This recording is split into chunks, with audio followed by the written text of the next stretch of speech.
Welcome to Awake Radio, guys. I am pleased to announce that we have a good guest this week, and Paula with me.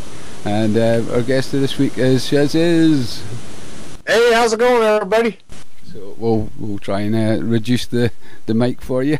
I've been having problems blowing people's ears out in recent weeks. Oh, sorry. That's okay. It's great to have you, Shazziz. I just get all excited when I'm talking to friends. Yeah. But, welcome, Shazziz. Do you want to give the listeners who we have a wee idea of who you are and what you're about, and sort of just put them in the picture if you can? Well, I have my own YouTube channel. If you like looking into alternative energy and mad science, and go over to YouTube and type in Shazziz. That's Shazizz. And essentially what I'm trying to do is give people ideas and open their mind to possibilities on how they can produce alternative energy. And I've got multiple projects in the works right now, but my biggest deal is, before it's all said and done, I aim to prove free energy once and for all. Well, I think you're just the right man to do that. Wouldn't you say so, Paula? Paula's nodding her head because we're in the same room, guys. As yes, yes, definitely. If you would like to tell the viewers the story of why you're trying to do this. The viewers, the listeners. Yeah, that's a good one. Essentially, some time back, I got in a fight with the power company, and what happened was we got on that level payment plan so that every single month bill would be the exact same amount. And so one day we missed the shut-off notice by one day, and they turned our power off. So I called up the power company, and I'm asking them, I'm saying, what's it going to take for me to get my lights back on? And they said, well, you got to pay your entire bill up current. Well, at that time, the entire bill was about close to $2,000. Plus, they wanted a $700 deposit to turn me back on. And I'm like, how's a guy like me going to come up with that kind of money to get my lights back on? So for about 2 months there, I was running a couple gas generators outside my house that were pretty old and raggedy, and they were kind of hard to keep going. Risk exploding or getting electrocuted or whatever, trying to keep these junkers to keep my freezers on, to keep my food going. Anyway, that was around about the time the fuel prices were about $4 a gallon. And so I kept calling them up all the time, and I'm saying, look, I'm spending about $100 worth of fuel on these generators trying to keep my freezers running, and I could be giving you towards this bill. Is there any way possible that you can work with me? Not only were they rude and disrespectful to me, but they didn't have any kind of safety net for people in just such an emergency. And so, this went on for 2 months solid. I tried to get these doggone people to work with me. They wouldn't work with me. And then finally, I was able to get some assistance to help me get that bill paid, and we finally got our lights back on. But to make a long story short, they didn't have any kind of safety plan. Rude and disrespectful. They had me under the thumb of the switch right there. So I sat down and I penned a letter out to the head of the power company, and I told him, I said, look, as a long-term customer of yours, whenever my family was in need the most, you had no safety nets. Your employees were rude and disrespectful to me. Wasn't willing to work with me on anything on this whole deal, and I was a long-term customer of the company that you bought out prior to the one that you running right now, and so I can't understand why there wasn't no way that you could have assisted me in it. I said, I intend on dedicating the rest of my entire life to studying everything that there is to know about alternative energy, and when I get that accomplished, I'm going to share it with each and every one of your customers for free. Then when your wallet gets thin, you're going to have me to blame for it. And you can best believe that I was raised to be a man of my word, and unless some sort of scenario happens that keeps me from keeping my word, I'm going to make it right. You see where I'm coming from? Yep, I see that. That's why I asked you that question. It was kind of a leading question, because one thing, it shows how much of a hold they have over you, and two, it just shows you how high you set your sights and doing something about it. Oh yeah, they sent me back. They sent me back an apology letter, right? And they dropped my deposit from $700 down to $200, and they made a mistake and turned me on before they changed my deposit. There, before I paid my deposit, they went ahead and turned me on. And law here in Missouri, they can't shut you off for a deposit. So every month I was there on time, paying my bill, just exactly what I used. No deposit, no more. And so finally, after about a couple years of that, they finally gave up and took the deposit off of my bill. Excellent. But I'm a man of my word, brother, yeah. And I owe you an apology because since I'm talking about being a man of my word, we had talked about doing some radio shows together, and not once but twice I literally forgot to come on your show. And I don't make no excuses. I just had so much going on at the time, and I was fully intended on doing exactly what I said, and for that I apologize, and I hope that there's no hard feelings and I can make things right by you. Not at all, shazziz. I mean, one thing for sure, we know you're one of the good guys in all this fight, and we understand life gets in the way of radio sometimes, and as I say, I'm thoroughly appreciating what you do as a whole, but especially coming onto my show is an honour. Well, it's an honour for me to be here amongst friends. For sure. Well, that was one thing that we were meaning to catch up and trying to amalgamate radio stations and things like that and work together, so I hope to talk to you about that in the future. But no, as far as I'm concerned, Shazziz, you're most welcome here anytime, and I'm actually hoping to try and restream your show at some stage, and this is one of the things we'll get a wee talk about, and we'll see if we can arrange between us. But no, as far as I'm concerned, Shazziz, you're one of the good guys in the fight against this New World Order. Well, I hope you all rest assured there's somebody out there right now that is dedicated to proving beyond a shadow of a doubt. See, this would have been an easy task. This would have been a breeze to prove free energy. But what I'm trying to accomplish right now is, see, we've already got a system in place that is so inefficient, that is deliberately so that the power company guys can make more money off of their product. It's just like oil or any other commodity out there that you use to, run your cars or whatever, anything that you need. They're going to try to figure out ways by which they can sell it at the highest price. Therefore, like if somebody comes along with a carburetor that will get more miles to the gallon, they don't sell as much product. So these companies literally go out of their way to buy up products, new inventions and innovations, stuff like that.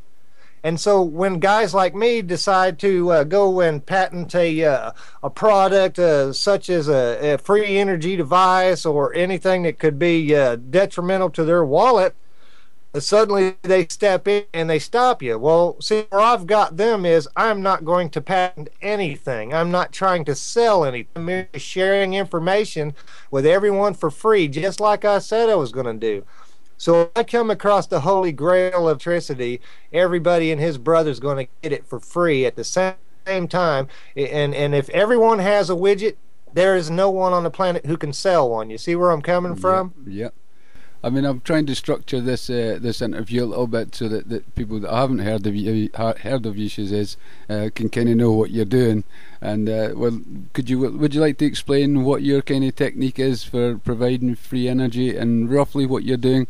I know you do it in a very simple way, but I know this interview is not going to go straight forward in the direction I'm trying to steer it. But could you kind of explain to the listeners what you're doing about free energy?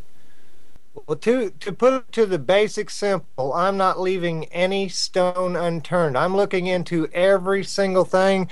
You got Stirling engines out there that work on heat and cold. Essentially you heat up air, which pushes up a piston, and then it has an intake that brings in cold air and drops the piston back down. And so with something simple as a little can of heat, you can literally run an engine just by the expansion and contraction of air. I'm looking into wood gasification systems where essentially you are heating up wood to the point where it starts to send out gas that you can literally burn into your carburetor, run in internal combustion engines. I'm also looking into all different types of hydrogen deals. Stan Myers is a really good one to look into.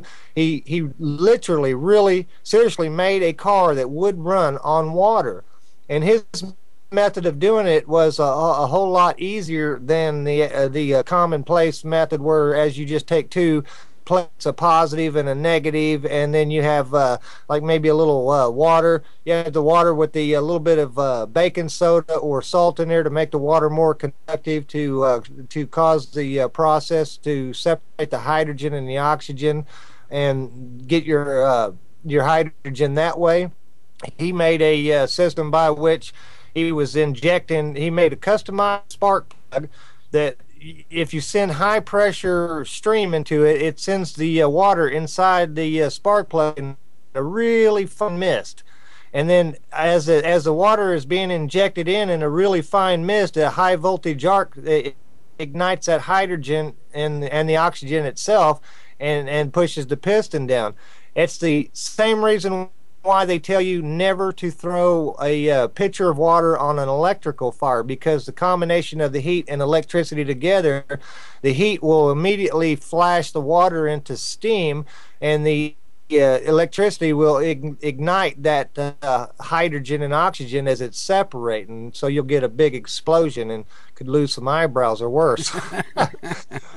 But it doesn't end there. There's wind power. You know, there's so many different methods by which you can actually make wind generating systems, and there's so many different, you can use propellers, props, turbines. I made a video called Redneck Wind Turbine. It shows how to take a 50-gallon drum and one of the plastic drums and a couple bicycle rims and essentially cut it out and make a turbine that whenever you set it up on a pole, the wind will catch it from any direction, and you could make a generator that way. I made a little micro version of it called the 2-liter windmill, and it shows you how to literally take a 2-liter soda bottle, and a disk out of a hard drive and some neodymium magnets out of a hard drive, an old computer hard drive, and then a coil out of a fish tank air pump, and then you set that up on there, and basically you got a ready-built generator that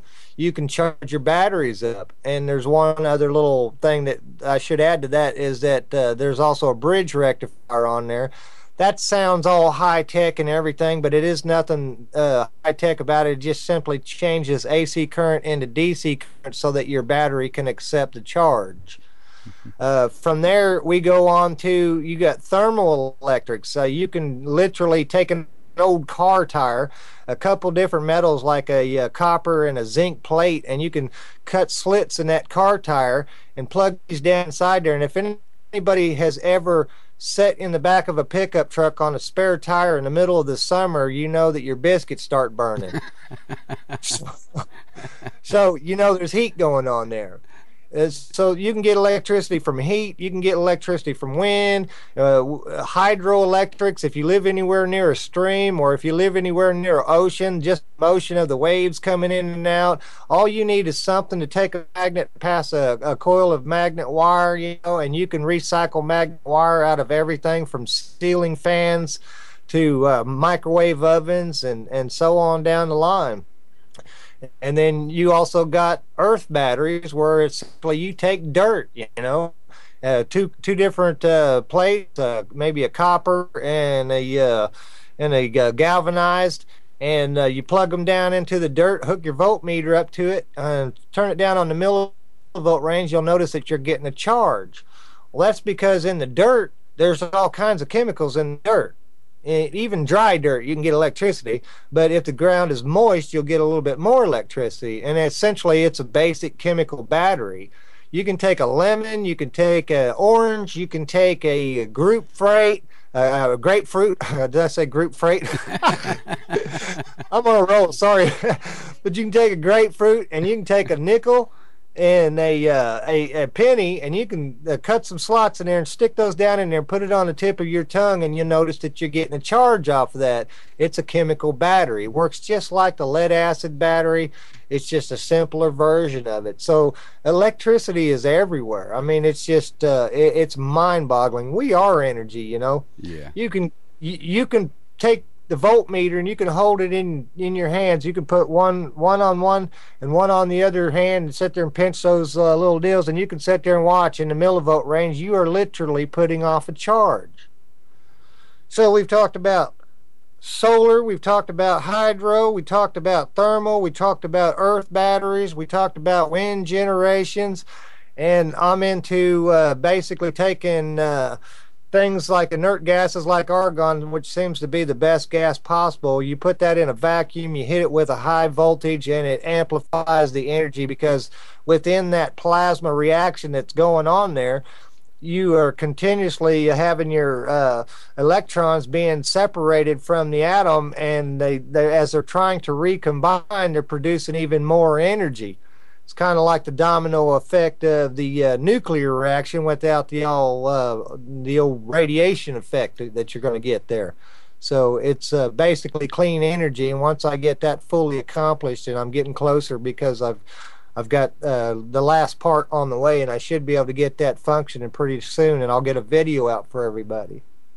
But that's the short of it, and there's a whole lot more to it. So there's tons of ways to produce electricity, so don't ever give up on it.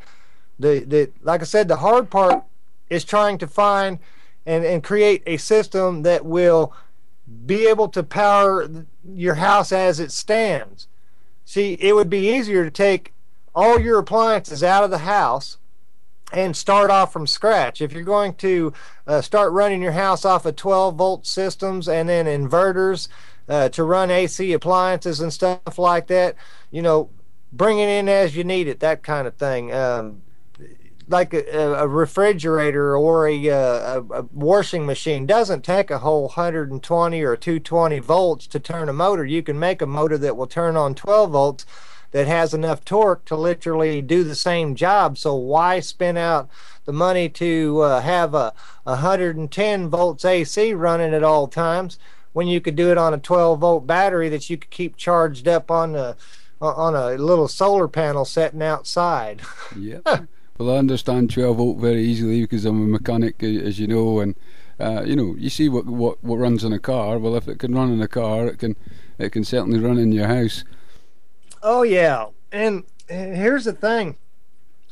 While we're on the 12-volt subject, a lot of people are under the impression that solar is so expensive and you can't afford to do this. That's not the case, because here's the thing. If you have a huge, let's say you put solar panels all over the entire roof of your house, you got enough energy, you can run it and then sell the power company back electricity.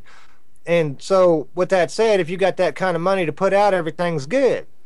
But if you don't have that kind of money, you can get so much as a little 40-watt cell, and you can take 1,000 batteries, if more batteries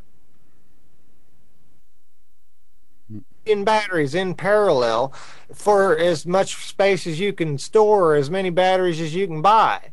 That 40-watt panel, believe it or not, we'll charge up every single one of those batteries. It may take a bit longer, but once those batteries are charged up, you have all that time. For every battery that you add to your bank, you extend the time that you can run things off of it, depending on how much you're actually drawing. You were talking about batteries and that, shazziz. I believe your whole workshop runs off a 112-volt battery, I believe. Yeah, I've got one old battery out of a bus that has one dead cell in it. You could put this in a bus and you could not even start the bus with it. It doesn't have the cold cranking amps necessary.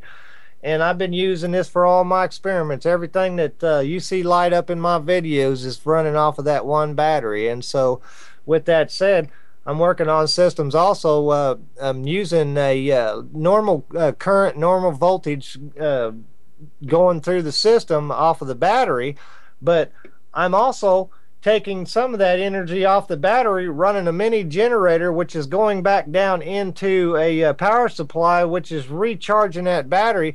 I'm literally sending two signals at the same time, a high voltage on top of a lower voltage with a higher current. I'm sending them just like they would be a carrier signal in radio waves and all that kind of stuff. Sure.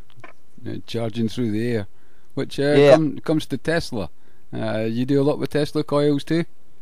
Oh yeah, a lot of my stuff is based off of a lot of Tesla's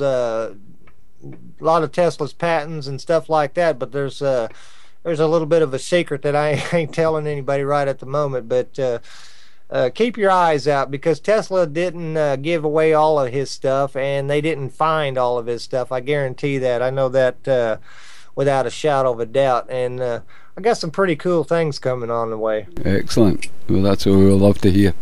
You know. Yeah. But I'm on it, brother. Yeah, we know this. Yeah. I mean, I've followed your work for quite some time now, shazziz, and as I say, you're a very determined man, and I think you'll do the deal at the end. In the end. And I second that. Say one other thing, if I might. Mm-hmm. When you go watch my videos, seriously, this is a key point about my Mad Science channel. I don't call it Mad Science for nothing. If you watch those videos, you're going to see crazy things. I guarantee you. You're going to see unbelievable things. You're going to say crazy things, and you're going to have doubts about this or that or whatever. That's great, because as long as you have doubts and skepticism and you're thinking and your mind's above the box instead of down inside the box. Mm-hmm. If you think outside the law of physics and you step back and you watch those videos, you're going to see clues in those videos to my ultimate project. And whenever people find out what it is, they're going to freak. You mentioned on your radio show previously that you were going to try and do an off the wall setup for putting a power supply to your house. If not, you would eat your hat. How are you coming on with that?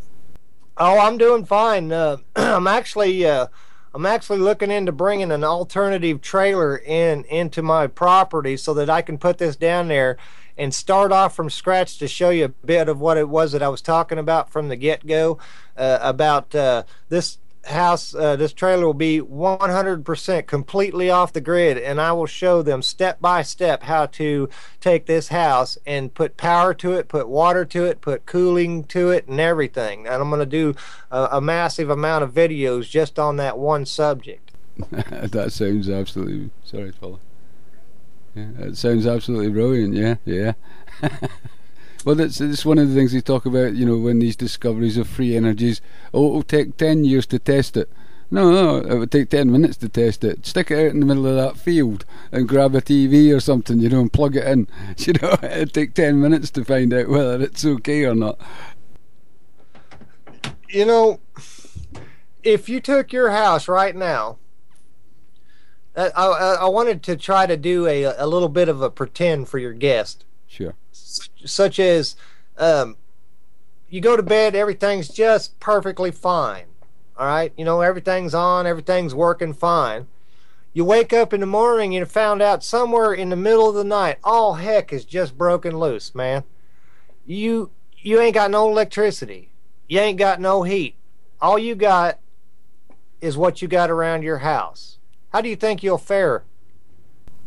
For me, I think I'd fare pretty well, because I have some preparations. But on the whole, if I hadn't made those preparations, I would think very badly. Well, it's a good scenario to think about.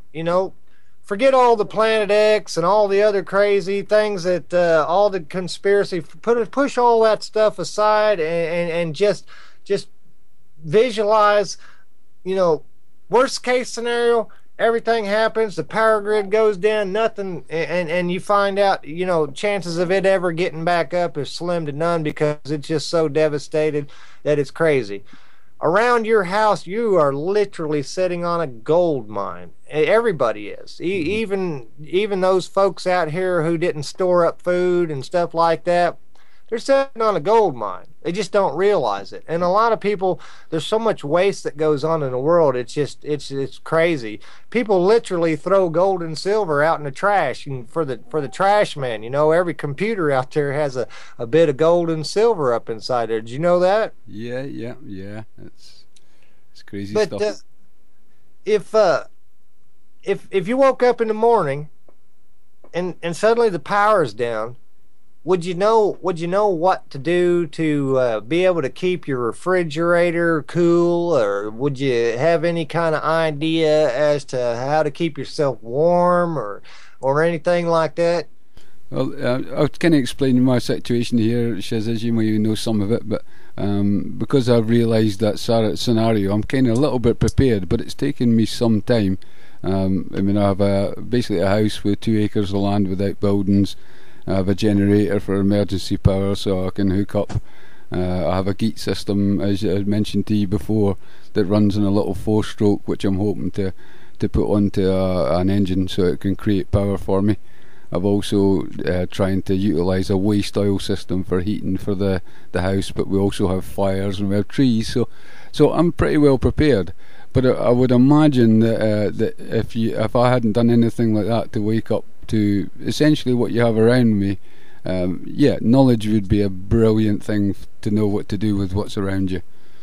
I agree with you 100%, and that's why I keep saying every time I do a show or whatever about this particular subject, that now while everything's going, you know, fairly decent, you know, there's a lot of stuff going on in the world, but if you was to, you know, pre-plan ahead of time, you know, you don't have to go all crazy. You don't have to spend thousands and thousands of dollars. Go down to your local library. Lots of times they will sell books for 25 cents or, you know, a couple pennies or whatever, because they get new books in or whatever, and look for how-to books, alternative medicine, alternative of everything. And then look into gardening as well. But there's just one little example of information that's available to you right now. And the internet itself, you know, spend some time downloading all the how-tos you can, things that you normally take for granted, that when worst case scenario hits, you might not remember. But if you got it stored on a hard drive or printed out on some paper, and make you a little library of you know, how to garden, when's the best time to pick your vegetables and fruits and all that kind of stuff, you know, and alternative things to, instead of having pesticides to put around to keep the bugs and the insects, all that off of your vegetables and stuff. There's all kinds of alternative methods by which you can keep you know, your food from being eaten by the wildlife or whatever.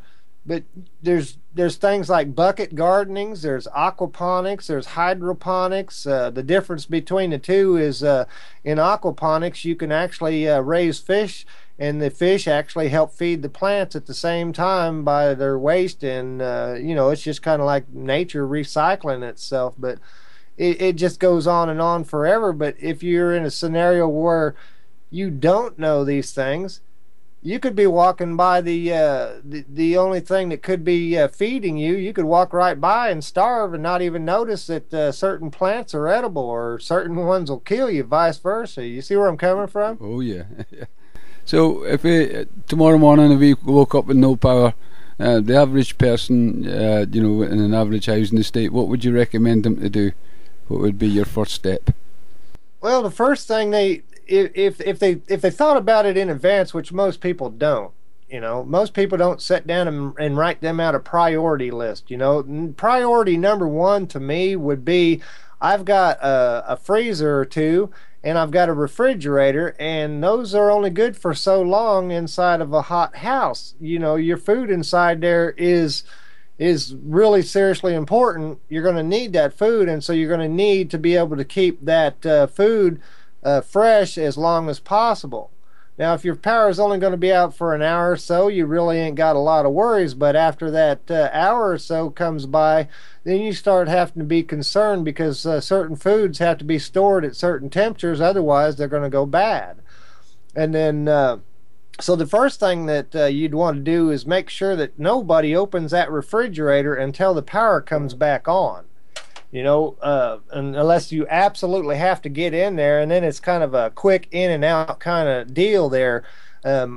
We got a plan that if the power goes off and we don't know if it's going to come on and we got kids around, we will literally put something like duct tape across the deal so that when they open it, they'll ask why. Hey, why is this duct tape here? Don't open that refrigerator, that kind of deal. Some little note or something to say, do not open this refrigerator, so that we can start preparing for figuring out a way. Mm-hmm. Well, if it's summertime, you got your work cut out for you. If it's wintertime, it could be a simple case of just moving your refrigerator outside until the power comes back on. Because if you're heating the inside of your house some way, like firewood or whatever, you want to make sure that refrigerator is outside the door where it ain't heated so that it stays fresh a lot longer. Power can go out whenever it's cold outside from ice storms or whatever, but that's one of the main things you want to try to protect. Now, there's communities over here in the U.S. called Amish communities, and you can even talk to the native Indians about ways that in the old days before refrigeration, how they used to store things. That would be some really good information to have, like root cellars. I'm sure you know what a root cellar is. Sure, yeah, underground, yeah. Yeah, well, those are valuable things to know because, you're not actually going to be able to go to the store if something like this happens. Power's going to be down. They're probably not going to sell you anything because everything's set up on credit card basis and computers and all that. And so, then it could get a little bit dangerous up there because people will be rushing to get whatever they think they're going to need, and eventually the store shelves will be stripped anyway. So if you pre-plan ahead, you stock up just a few extra things. You don't got to get carried away, but enough that you could get by for a few days and figure things out, then that's going to be your best case scenario. So the first thing I would say that you want to do when you wake up in the morning is check your refrigerator. If the power's off, don't open your door unless you absolutely have to, so that all that cool air that's in there will stay in there as long as it possibly can. And with that said, it takes a while before a refrigerator will fully defrost. And so if you have time ahead of time where you can literally modify your refrigerator just by putting a simple, maybe a little 12-volt fan out of a computer, the little cooling fans, that block of ice that's in the back of it, when your fan, your 120 or 220, whatever your local current that you're running, goes off, the only thing that keeps that bottom half cool is the circulation of the air through there. So if you have a little 12-volt emergency fan inside there, if the power goes off, then you can plug it into your battery and you can still keep your refrigerator going for longer. See, the biggest part of the keeping the refrigerator going is the compressor itself. Now, like I said, if anybody's ever defrosted a refrigerator, they know it takes quite a long time to defrost that because it's insulated inside there and all that kind of stuff. However, the freezer part will stay there longer because it's all frozen. If you have a way to continue to circulate that air even after the original power goes off, by modifying and putting a little 12-volt fan inside there that will keep that air circulation going down to the bottom, you can buy yourself a whole lot more hours out of that refrigerator if the power goes off. That's just a little simple example. Yeah, that's a neat wee trick. I didn't realize that one. That's a cool one. I tell you, brother, I've been studying. Yeah, that is for sure. Yeah, as Paula was saying too. I don't know if she's muted there or not. But I mean, certainly water would be the one thing. Yeah, that's the second thing I was going to go to. Now, one of the things don't forget to put up some Irish whiskey. Oh yeah, that's a definite. One of the things that when you're making your list, your priority list, you go through your house and you literally write down, make you a list of all your resources, things that you have access to, and don't discount anything. If you only got so much as a pencil, write it down. I got a pencil. because later on down the line, you may be able to use that pencil for something. If you ever watched the show MacGyver, he does all kinds of cool tricks, you know. Mm. But anyway, everything that you have in your house, no matter what it is, whether medical supplies, food, or tools are a really good deal, because you're going to need to, if you're burning firewood, you're gonna need a chainsaw, or some fuel to run that chainsaw. If you don't have a chainsaw, there's great videos out there on how to make homemade hand chainsaws, and there's all kinds of different tools like bow saws and stuff like that you can still cut firewood, even if you don't have the fuel to run a regular chainsaw. But on the water portion of it, when you're going through your house and you're writing down your resources, the first one and the nastiest one is to think about your toilet. Yeah. All right. Well, the first thing you don't want to do is flush your toilet. All right, because what's down in the bottom down there, that's wrong. That's wrong. That's a worst case scenario. Through a filtration system, you still can salvage that water, but that's a longer story. But in the tank itself, as long as you don't use none of them little blue packets that turn your water blue in your toilet, you still have fresh water stored in that tank, and it's usually about a gallon or two, depending on what size toilet or whatever regulation the government's got on you. You might be a court in some countries. But your hot water heater is a main store of a lot of water. You can have anywhere from a 15-gallon hot water heater all the way up to a 40-gallon, or maybe even larger, depending on what you got. But there's 40 gallons of water. If you got a 40-gallon hot water heater, you have 40 gallons of fresh water sitting right inside there. And keep in mind that sometimes, if you don't drain your water, your hot water heater, like at least once a month, or every 2 months or something like that, it'll build up calcium and lime inside there, and so you'll have a bit nastier water come out looking chalky, and so you'll have to filter that. But if you drain your hot water heater at least once a month, number one, you'll save your hot water heater for years to come, because it'll last a lot longer. Because what happens is calcium and lime build up inside that hot water heater, and eventually it wraps all around the heating element inside there, and the heating element has to work 10 times as hard in order to get that water up to the temperature, and then eventually something fails. The heating element's drawing too much, and then it just burns up, and so you lose your hot water heater and then have to go out and buy a brand new one. So if you can remember to drain it, there's a drain valve down on the bottom of it. You drain that water out, maybe use it to water your garden or something like that, and then keep that thing, the water in there clean. Worst case scenario comes down, you've got 40 gallons sitting right there in your hot water heater for emergency purposes. What do you think? Oh yeah, for sure. Yeah. One of the things I discovered when I got this place that I'm at, that I had 2 wells. So it's like I've managed to get them access to the water in those wells, but it was one of the forward planning things that it was going to do, and it turns out there's 2 in the property. So, and essentially what they had was like a pump in the garage outside, and a reservoir tank in the attic. And whenever they needed the tank filled, they hit the pump, it filled it up from the well, and then it worked through your normal plumbing system then. But I haven't been able to utilise that yet. Well, brother, that would be a priority on my list. If you have access to a well, then you want to try to get that thing going, like yesterday or something. Anybody who lives on a water table, you're sitting on a gold mine, flat out. Because when the power goes down, a lot of people aren't understanding that the water companies, they use a lot of electric pumps. Now they have, in some scenarios, and in most cases, they have a backup generator. And so for maybe a bit of time, they'll still be able to run them generators and pump some water down through the lines. But the problem comes, the longer the power grid's off, the more they're going to have to conserve their fuel, and they'll finally get to the point where the fuel goes dry and they won't be able to generate the energy needed to actually send the water out to all the customers. So with that said, you want to make sure you have some sort of water backup, because water and food, water is going to be the first one, and then food will be the second one. But if you learn your local environment, you can find out. I think me and Paula might have talked at one time about foraging. Did we have that conversation a while back, Paula? Yes, we did, almost a year ago, actually.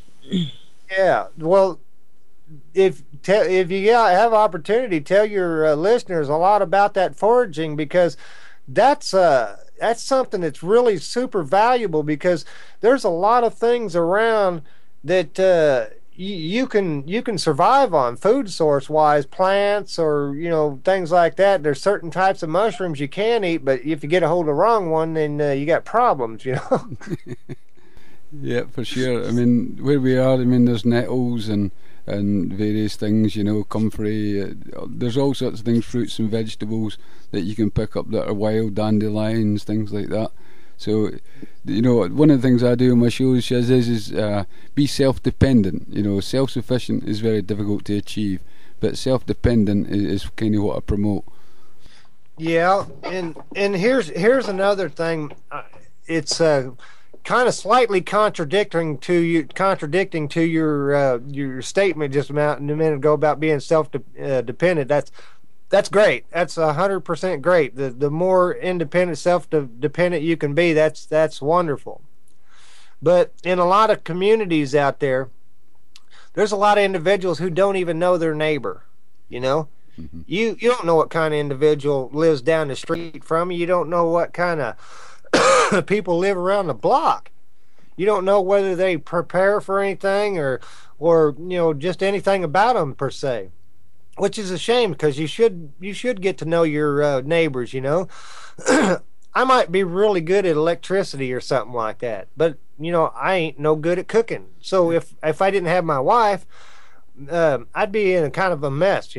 I'd have lousy food, let's just say that.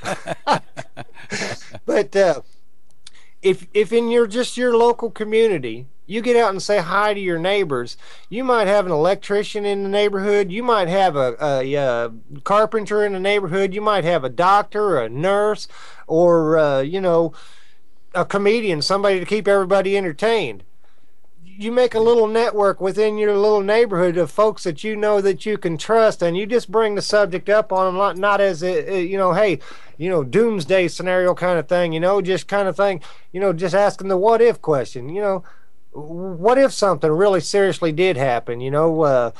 If you needed some food, I got a pretty good garden down here, and we can help out, maybe trade a few things or something like that. You see where I'm coming from? For sure, yeah. Yep, and I agree with you totally. Go ahead.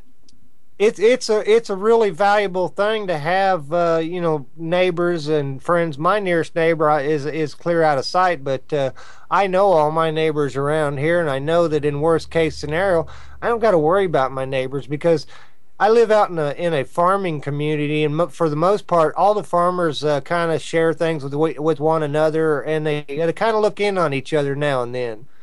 But at some point, people from the city, whenever they can't get food from the store shelves, or they run out of supplies, they're going to go to where they know the food is.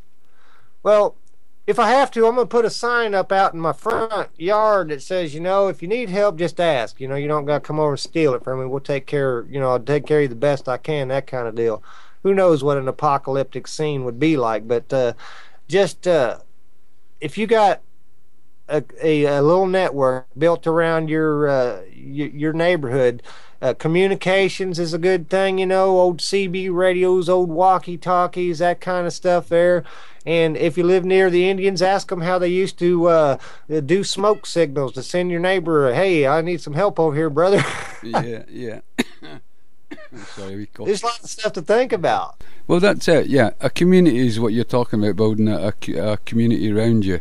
And one of the things I try and do, and I've tried to say to people, with the economy the way it is, this is not an unlikely scenario where things don't go well, and why don't you get sort of local exchange trading systems up and running, which is, an hour's labour for, an hour's labour sort of thing, basically a local currency. That's exactly what I'm talking about, man. like I Make say, sure your family knows too, like your sons, your daughters, your wife. Don't let it all be your information. If you have a mishap, make sure someone, female, male, older, young, can step in and kind of take up, and they know this too. yeah, that's a good point right there. Is another good thing to, if you're going to prepare. You know, a lot of people they mock preppers, and it kind of aggravates me because people go out and they buy auto insurance, mostly because the state forces them to do nowadays. They make them buy auto insurance so that they'll be covered or whatever. But you buy auto insurance, you buy homeowners insurance, you buy life insurance, and all of these are for the inevitable time when something might go wrong that you're covered financially or whatever. But as far as insuring themselves with knowledge and food and their family and their friends and that kind of stuff, 99% of the people that I've come in contact with are lax in that thing because the system is functioning right now and they're living in their little bubble. They got their little world going on. And if that bubble was to ever burst, they'd be standing there with their jaw wide open, It would take somebody like a little Boy Scout to come by and say, hey, this is how you start a fire when you're cold. Yeah, yeah. I mean, you mentioned something there earlier on, which I definitely have the same viewpoint. If you want some, come up and ask. When they're hungry for food, people from the cities. Well, I'm exactly the same as that. If you've prepared and you have it and you can give it to them, give it to them, because they're only you under a different circumstance. Yep. I look at it like this. I mean, we're all in the same boat. It's a big, beautiful planet, and it's our transportation through time and space. And without one another, we're going to fail. But Yeah. this system was set up. It was set up in such a way that we have more resources than we could ever use in all of our lifetimes. I've heard individuals try to convince me that the world is overpopulated. The world's not overpopulated, and it never will be overpopulated, especially with all the knuckleheads out there trying to whack everybody with fluoride and wars and stupidity going on. Yeah. It's just the system itself. If we was to actually get back down to nature, the Indians survived just fine before cell phones and the internet and all that kind of stuff. Everybody did just fine all the way up until the industrial complex, and then greed set in and money and all the luxuries and all that kind of stuff. So we've done it before and we can do it again. But the key point is going to be knowing things, the knowledge of how to do things. Ask the elderly. They have a vast amount of knowledge. They have lived their lives, and they are sitting there on a gold mine of information. Like, did you know that back in the old days, the farmers used to inject water into their tractors to save on fuel? Yep. My friend, he has an old farm there, and he's saved old tractors, and it's exactly true what you're talking about. After a certain period of time, once they warmed up and so on, they can inject water and basically run on water, if you like. Yep, that's exactly what the deal was. Because water is two flammable gases, hydrogen and oxygen. You put the two together, you got water. But it's pretty amazing knowing that you are literally drinking rocket fuel. Yeah. But if people just get a little basic understanding about simple science, then I'm gonna tell you they're going to be just fine. And if you know your neighbors ahead of time, and you guys are all honest folks that want to work with each other, and everybody could survive just about anything under the sun, just a little bit of simple science, a little bit of common sense, and a whole lot of love, and I'm gonna tell you what, this world could be a whole lot better place. I would totally agree. I would really totally agree with that. You mentioned going back to nature there, Shaz, which I'm a fan of. When you mention that, people think about going back to basics, digging with a shovel, candle light and so on. Yeah, I do believe we can go back to nature, but I think nature and technology can have a balance together.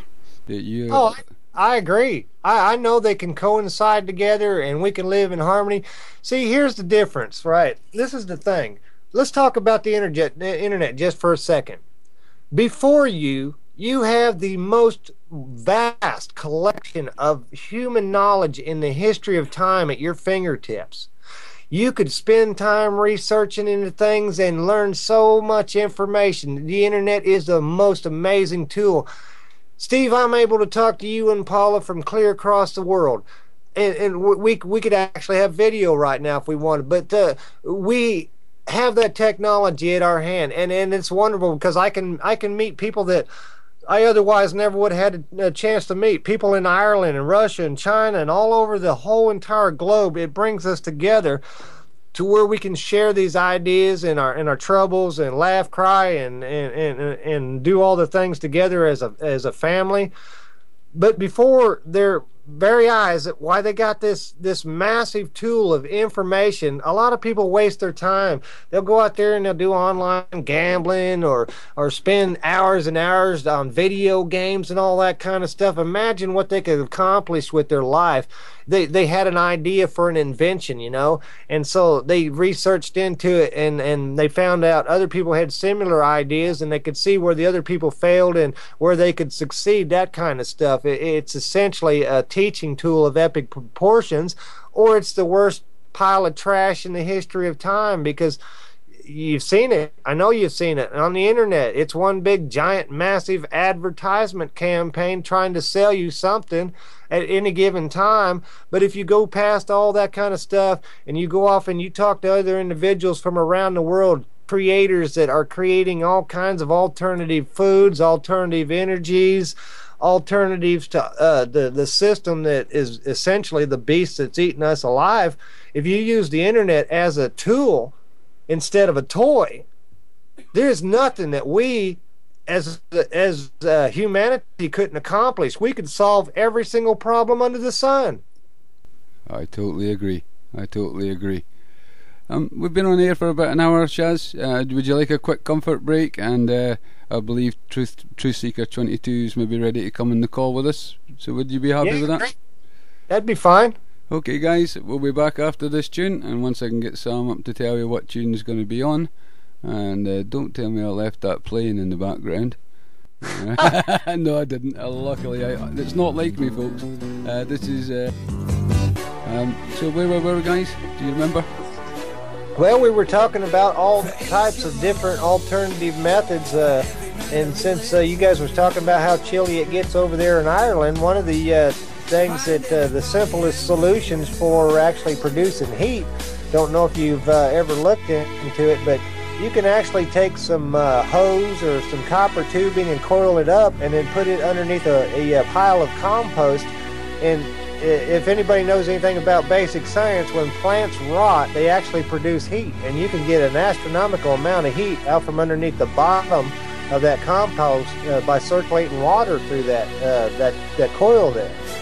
So there's several different methods, but I don't know if you've ever seen a hay bale fire, but a lot of times hay bales will spontaneously combust because once they get wet and they begin to rot inside there, it builds up a whole lot of heat, and then eventually that heat will ignite the driest part of that bale, and then you'll have a fire going on. So there's a way by which you don't even need any solar or any electricity or anything like that in order to essentially heat water up. Yeah, actually, it's something that I was wanting to try and do with a greenhouse. Essentially, hot composting is what you're talking about there, and running pipes through it. And I was actually going to heat the greenhouse with it and try and extend the growing season in that kind of way, or even actually growing on top of the compost piles. And you're talking about a scenario where we have no power. You know, if the power went out tomorrow, the best thing to do with your pee is pee on the compost pile, because it's a great activator. Yep. And basically, when you wake up in the morning and you find out that the power went off, and most people are under the impression it ought to be on in about an hour, and some people realize that it probably ain't going to be a couple hours, and then after a few days, the realization starts setting in that it ain't coming back on at all. You still have access to things in your house that you can produce energy with. You still have access to things in nature that you can produce energy with. Now, keep in mind, on a small scale, just a survival scale, you're not going to be able to run your appliances the way they stand, because your refrigerator is built deliberately inefficient. Your air conditioner, inefficient. All your appliances that are in your house, even if they have that nifty little Energy Star, Energy Saver deal on there, are built energy inefficient. They're all set up to make the power companies money. There's no ifs, ands, or buts about it. However, knowing a little bit of basic science, a little bit of basic electrical, you can literally modify any one of these. The biggest part of the whole process is, like in your refrigerator, the biggest part is the compressor itself. Takes a lot of current in order to run that compressor. They make compressors out there for like RVs that are smaller compressors, and they run on less voltage. You can get it to run on 110 volts as opposed to 220 or whatever. It doesn't take as much current to turn that little miniature compressor as it does. They also make igloo coolers that have what's known as a Peltier element in there. Peltier elements are pretty fancy, pretty nifty little gizmos. On one side you get a lot of heat, and on the other side you get a lot of cold, and they work on a temperature difference. You can do a lot with them Peltier elements, such as you can glue one of them to your window. If it's warm inside and it's cold outside, that thing will literally produce energy and trickle charge a battery or a cell phone, or if it's hot enough outside, it just depends on the temperature difference. If you're going to be burning firewood anyway, you could take a heat sink off of an old computer and glue that Peltier element down to that heat sink and set it on top of your stove and get yet even more energy out of that thing. So they're pretty nifty little miracle devices, and a lot of people don't even know they exist, but that's what they use in them little igloo coolers. They're 12 volts. You plug them into your cigarette lighter. And in normal case scenario, if you plug them into your cigarette lighter in your car, they draw enough that they'll actually drain your battery down and you won't be able to start your car. But that's neither here nor there. But if you have a large enough battery bank, you can still run that little mini fridge for a long time before you ever run them batteries down. I've been trying to tell everybody, I did a video called Simple Solar that basically shows where you can get things right off the store shelf for a low budget price. You don't have to spend thousands and thousands of dollars to go out and get these massive solar panel sets. I mean, that would be wonderful if you could, because then the power company will buy back that extra electricity that you don't use.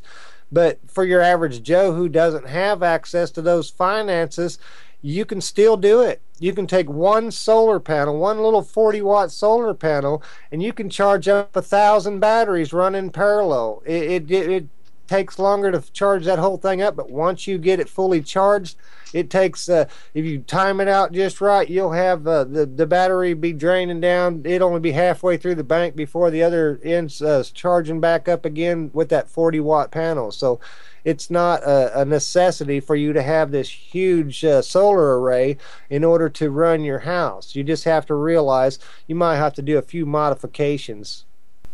Yeah, I mean the solar power I would say is very tempting, even in a normal northern climate like we have. If you think if every roof had that on, putting into the grid all the time, that's a massive amount of electricity, I would say. Well, that would be a way we could shut down the power companies, because if everybody and his brother put one on their roof, they would have so much energy coming back to them they couldn't sell any. Yeah. Hey, shazziz, I got a question for you. Yeah. Now, you know how we've been having these flare-ups on the sun with these massive solar flares.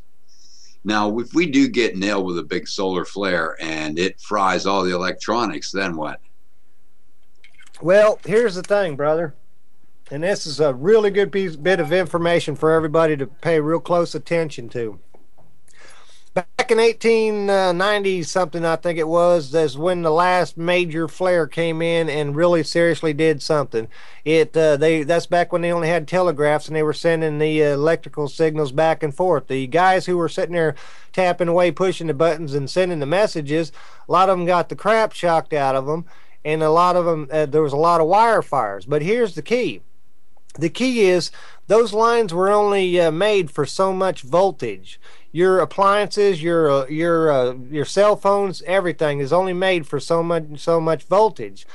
The damage only occurs because the circuitry is overpowered. If you have this thing unplugged, if you have no batteries in it whatsoever, a solar flare hitting the big old coronal mass ejection hitting the magnetosphere, sending out a massive charge down the line, will not affect your circuitry in your phone. As the battery's in there, the phone's only set up for so many voltage, and what happens is the power lines, let's say coming down your line, you got 2 lines coming from the power company. That's so that they can send out 2-phase electrical down to, people who might want a 200 amp service, and somebody may only need a 100 amp service. It goes down into a step down transformer that makes it where you can use it in your house. So those lines are only set up to hold so much voltage, and what happens when that coronal mass ejection hits the magnetosphere, it stretches our magnetosphere out into space. It's the going out thing that is not the problem. It's when the magnetosphere snaps back is what causes the surge of electromagnetic energy that essentially overpowers. It sends more energy into those lines than they're capable of handling. And so if you have duplicates, you got 2 radios and they're both, got little chips in there. If you have one that is on and it's got the battery inside of it, it's fried. It's no good anymore. If you have one that has no battery in it, it's sitting by itself, it's not overpowered because the circuit is broke and it's no way for the current to go through there and overpower the circuit and fry it out. So that one would be perfectly safe. The only time you need anything like they call them, what the heck's the name for them? The cages that they use for Tesla coils. Faraday cage. Faraday cage. Only time you need a Faraday cage or a galvanized metal box is if you're going to have something that you're going to be storing batteries in the actual, like a radio or whatever. If you take that battery out of the radio and store it, then you ain't got no problems because the circuit's broke, the electricity won't flow through it. It'll just go right on by, no problem. So the biggest misnomer in the whole power grid thing going down is the fact that people think that, all it takes is an electromagnetic pulse and all these little microchips are fried, which they would be if they had power to them. But if the circuit's broke, there's no battery in there, switch's not on, then the power can't do any damage. So 9 times out of 10, unless some sort of major miracle happens, when that coronal mass ejection comes out from the sun, if you watch the SOHO and the stereo satellites in the solar weather, if they say that there's a class M or super large flare coming towards the Earth, it is definitely Earth directed, and it is going to hit us with a hard charge. If you turn your switches off, you just go flip your breaker off on your house, unplug every single appliance that you got in your house. When that flare hits and everybody else's stuff fries out, your stuff will, as soon as you power it back up, will work just fine. But it won't knock the major grid out, though? Oh, yeah, it would definitely knock the major grid off. There would be no ifs, ands, or buts because you got thousands of volts of electricity running through those things at any given time.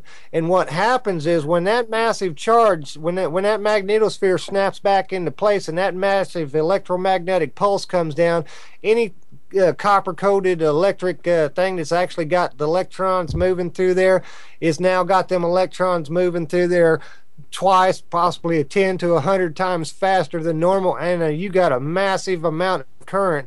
That's why they put fuses in every single electrical thing that you have, like your car radio or anything, so that if your alternator, the diodes in your alternator go bad and you get a sudden surge of power, because you can take an old AC Delco alternator You can take the diodes out of that thing, and you can literally get 110 volts AC right out of the stock factory alternator.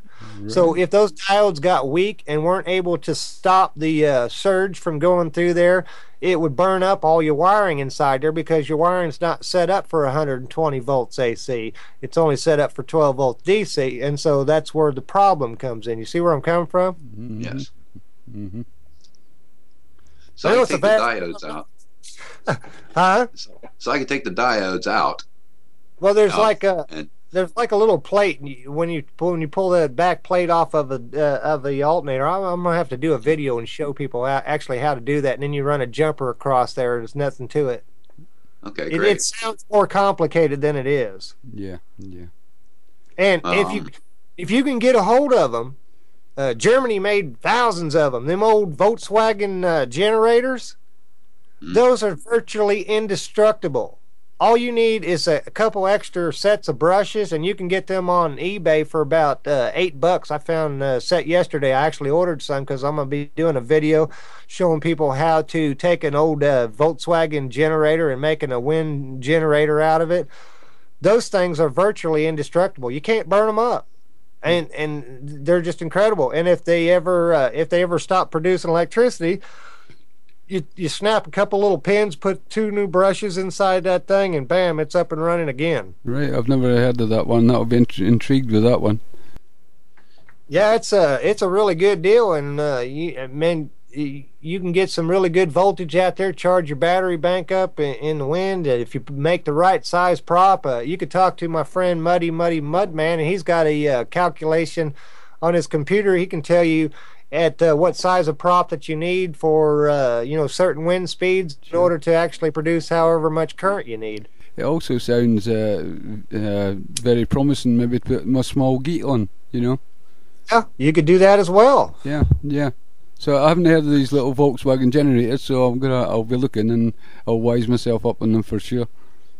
Yeah, go on eBay, and you can actually. I like eBay because you can actually get a picture of what it is that you want to see. Just type in Volkswagen generator, and they'll come up with all different types, all different prices. You can buy them used, you can buy them new, but you can actually see what it looks like, and you'll know what I'm talking about. But they're simple. They're easy as heck to wire up. There's only 2 wires coming off there, a positive and a negative. And in the old days when they had them style generators, they had what was known as a voltage regulator on the side, because like at normal idling speed, your generator's putting out so much energy, then everything's fine. But whenever you step on the gas and you speed that generator up, it would overpower your wiring system and start a wire fire in your Volkswagen, and you don't want that. So they put a voltage regulator in there that when it got up to a certain temperature, it would literally shut that power off from the generator and break the circuit, so that you're not overcharging your battery or setting fire to your wires. So those alternators and those generators, they'll put out a whole lot more energy than what you think they will. The difference between an alternator and a generator is like a permanent magnet motor. You can just spin that and get juice. With an alternator, it's a little bit more complicated, because you put an energy into the alternator, which creates a field, and then whenever the armature spinning around with its coil on there is actually where it charges the energy up. So you actually have to put juice to the alternator in order to get it to basically put out a charge. So if you go back and look at one of my videos, I think it was called Redneck Generator, the homemade redneck generator that I made. It shows how to take a AC Delco alternator, a 4-horse Briggs & Stratton engine, and a little inverter, and make a generator out of it right out of the gate. I mean, it's a real simple process. The alternator that I'm using on there actually plugs right directly into a battery. You fire up the gas generator, and it'll charge a battery in a heartbeat. I mean, these things are incredible. Right, I'll have to look that one up. I must have missed that one before. Because what you're saying about the alternator is correct. Obviously, a car mechanic, if you switch your ignition on and that battery light doesn't light up, it generally means that the bulb's blown. And what you'll find is if that bulb's blown, then it won't charge. As soon as you replace the bulb, away it goes, and it will start charging again. That's right. It really is quite simple, some of it. It's all really super simple, and you know, I don't mean to aggravate anybody out there who goes to college or, you know, studied the laws of physics or anything like that, but the system was set up to teach you certain things. And if it cost you $40,000 to go to college to learn how to be a mechanic, there's a reason behind all that. I mean, for Pete's sake, look at the cars that they make today. You have to be almost a rocket scientist to be able to understand how these cars actually function. Yep. And so, you know, with that said, if you learn a bit about basic mechanics, you can figure this stuff out for yourself. It's simple. You'll save yourself a buttload of money. You go out and talk to individuals out there. There's a ton of how-tos on how to work on cars and stuff like that. But the basic mechanics, the basic science, it will open doors that you couldn't even possibly imagine. Yeah, I would, as far as the cars is concerned, and being a mechanic, I would try and go back in time if you can. If you live in a hot area, let's go. Yeah, you know, if you live in a hot area and corrosion is not a problem, then go back in time, and you'll find that you'll get easy motoring. As far as I'm concerned, modern motor cars are a nightmare. It was one of the things that kind of woke me up, being a mechanic for 25, 30 years. And discovering that catalytic converters didn't clean up CO2 gas, and it was like, straight in front of my eyes, but never seen it. And this is what the con is all about. Well, I want to get back to that in a second, but I got to touch on one last thing because I forgot in that little bit of rant that I was talking about, the college deal right there. Sure. You go to school to be a nurse or a doctor. They teach you all this high-tech terminology. They kind of let you in the loop a little bit. They don't tell you everything that there is to know about medicine, otherwise you don't need them anymore.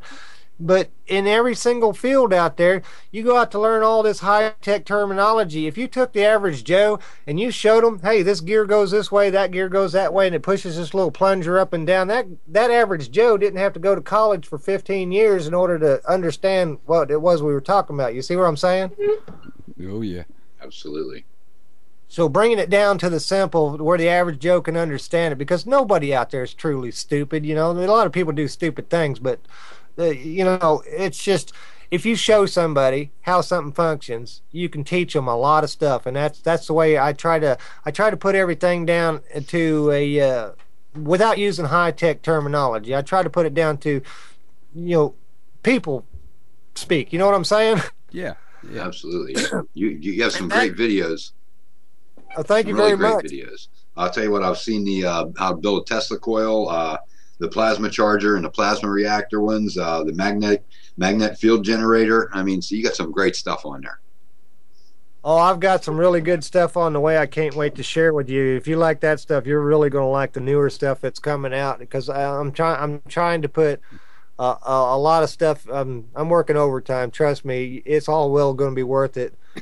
But I'm glad you enjoyed them, and I hope they're beneficial to you. Absolutely.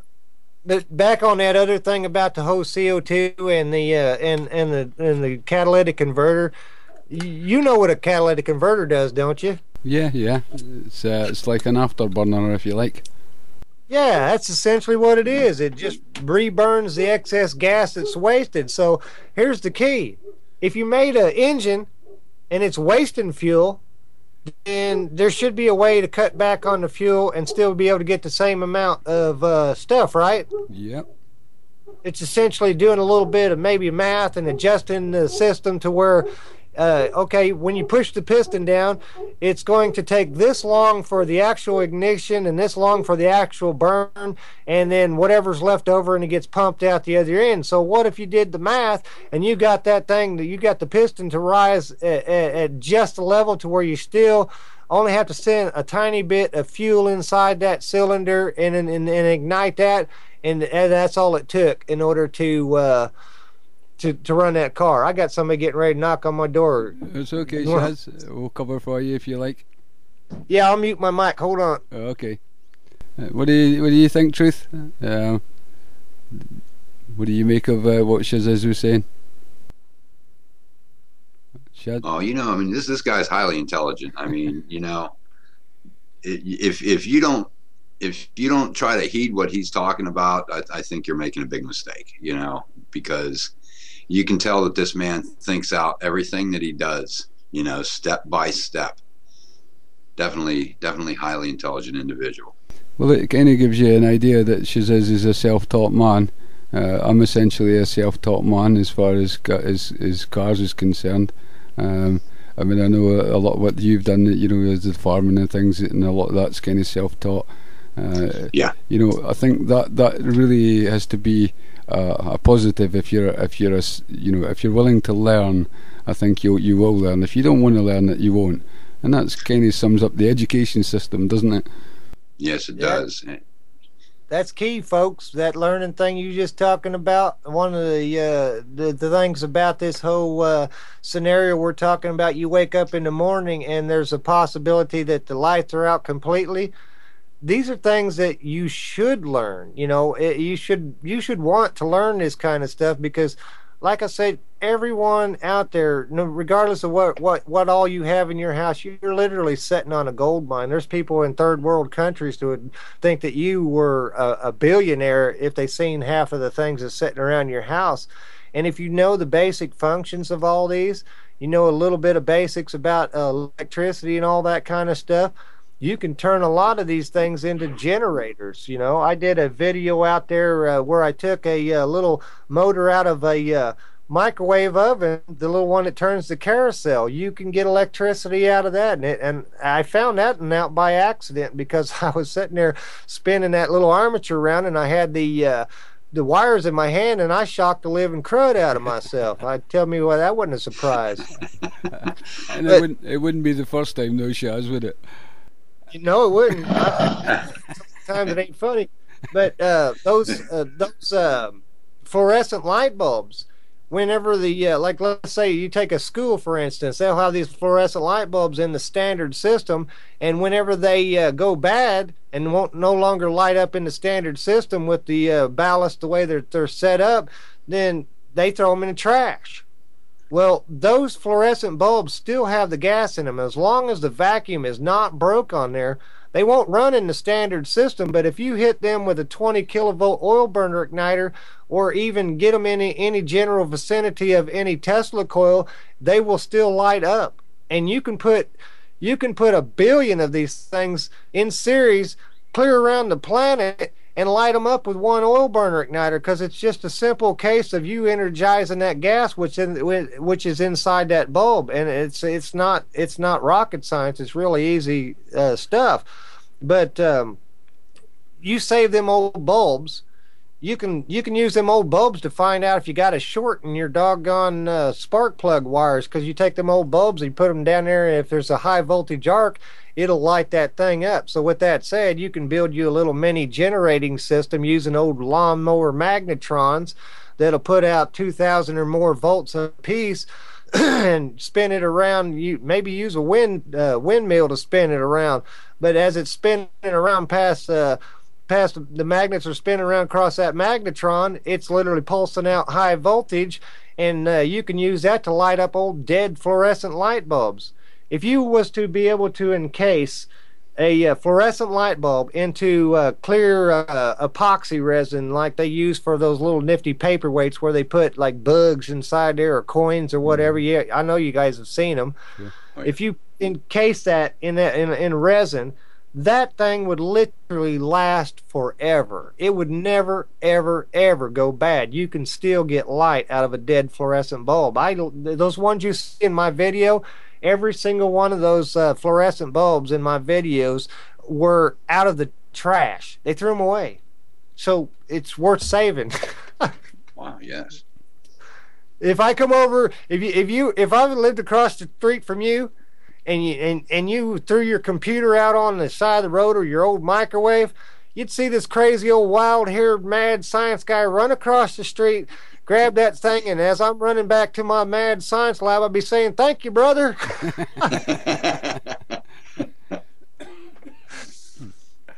I know this is good. Go ahead. Yeah. I was just going to say, so before you throw something away, take a peek inside. I mean, you're throwing away a gold mine. Outside of the fact that it's just a total waste, you can salvage magnet wire out of there. You can salvage magnets. There are a couple safety precautions you might want to look in ahead of time, like there's inside of microwave ovens, for example, the high voltage capacitors could store a charge for a bit, and if you don't short them out with a screwdriver, you could get the crap shocked out of you, possibly even killed, because those things got a lot of voltage to them. But you take a screwdriver short across that capacitor. That capacitor is worth saving because you can use it for storing energy. You can run as many capacitors in series or parallel, just like a regular battery. You can use a capacitor for a battery. Matter of fact, there's one really good video out there. If you type in the word boost caps, is like, boost up, boost caps, you'll see this guy who took 6 D-sized capacitors, boost caps, they're ultra capacitors, and he literally ran them in series, and he used them to start a 4-cylinder car, and the alternator would actually charge them back up, and then he let it set for 3 days, and it was able to still start. He took what would have normally been a 20-pound battery, dropped it down to less than a pound's worth of capacitors. Wow. So there's a lot of good stuff in there to save. Yeah. And inside the microwave, there's a deal that's called a magnetron. There's a lot of cool things that you can do with a magnetron, but I'll get into that later. That's a little more high tech. But if you're going to be messing around with these things, there's 2 things you need to know. The white ones, when you get in there, there's like a little one's got a pink ring around of it, and the other one's got a white ring around it. And the white ones are safe to handle. The pink ones are safe to handle as long as you don't crack them, because the materials that they're actually made out of them are really toxic. So as long as it isn't cracked and you wash your hands after using this thing, then you'll be just fine. But there's a lot of things inside of all kinds of different appliances that you can use in order to store more energy. So let me see if you've got the answer to this one. So what happens if you collect all this stuff to do all these things, and your partner has a better right hook than you do? Well, then I guess you end up with a black eye. Yeah. But as you're going down, you could get your last one in. Yeah, my partner is constantly at me to get rid of stuff and so on, and it's like you say, if you have a look inside these things, there's useful things in all things. Well, if you really did it right, I mean, anything could be salvaged. Anything from your garbage. I mean, look at all the paper that goes in the trash. Look at all the plastics and the metal. If you got you some old 50-gallon drums and you put them out back, and when you brought these old microwaves in or whatever, you could actually separate the good parts, the things that you want to keep, and be able to store them in a small closet somewhere where your significant other wouldn't get upset for falling over about 100 microwaves or something like that. But then you could take those, like the metal off of the microwave casing, you flatten them all out, bundle them all together, take them down to the scrap yard and sell them off for a little bit of junk price and have some money left over out of that deal. And when you bring money home to your significant other, I don't normally see my wife getting mad whenever I give her money.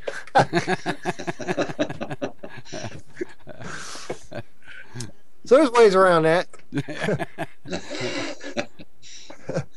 I'll tell you what, shazziz, I've been a journeyman throughout my life. After I got out of the military, I left the military with not too much actual knowledge that would help me in the real world. And I've done a lot of different things in my life. I worked with a junk man for a while, and I've learned about being electrocuted by things that hold electricity, okay? Because we strip a lot of things down in order to be able to get all the copper line out of them, all the aluminum and stuff like that. So I know exactly what you're talking about for as far as that goes. Well, here's another thing, and I know you've seen these too. when you take apart a lot of these things, there's like air conditioners, there's condenser cores, you got radiators, and there's also coils and stuff like that in like dehumidifiers and stuff. You can actually use those parts, those coils, to make some of the projects that I'm talking about, like a homemade redneck style air conditioner. You can use water to circulate through those coils, blow a fan through there, and actually do the heat exchange that would be done in a normal air conditioner, but do it on less voltage, like something you'd run off of solar. Have you ever looked into anything like that? Solar, yes, absolutely, and that was something that I wanted to bring up too. Talking about making a generator, I would prefer to make a generator that I don't have to rely on petroleum byproducts or gasoline or anything like that. Well, there's multiple ways to do this. One of the oldest ones that I'd like the best, you can always go back to steam. That you build steam, you get a turbine system, and you're running basically steam generator that way.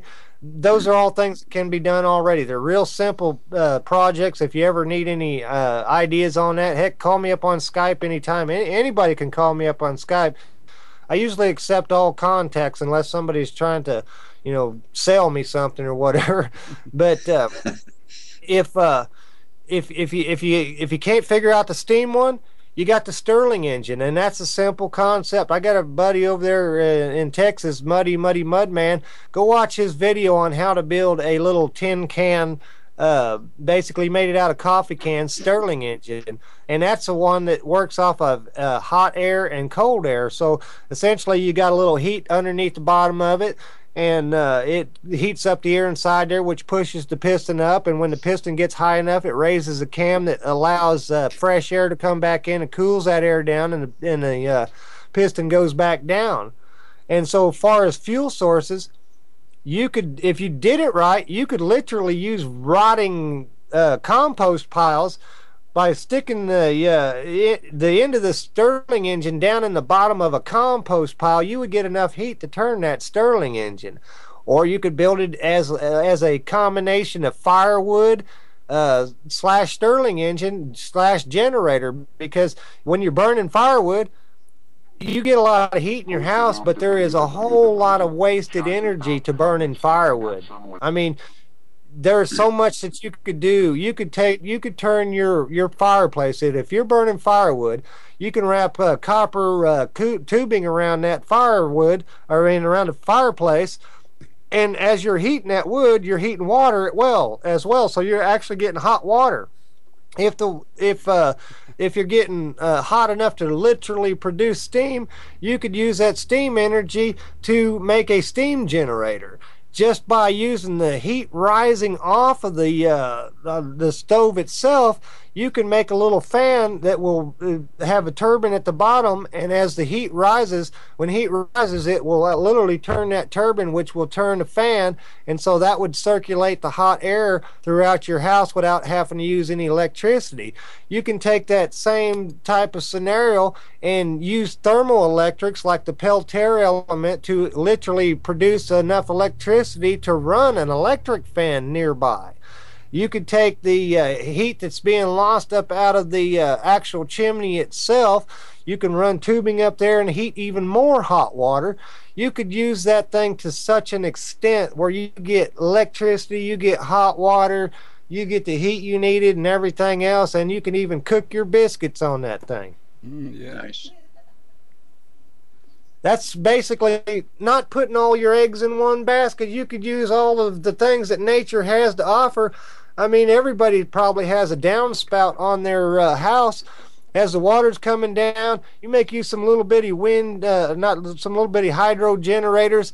I don't know if you guys seen them. I'm pretty sure you probably have. They got these little generators that they go on bicycles, and essentially it rubs up against the tire and it turns the little generator, yes, which then turns a light on.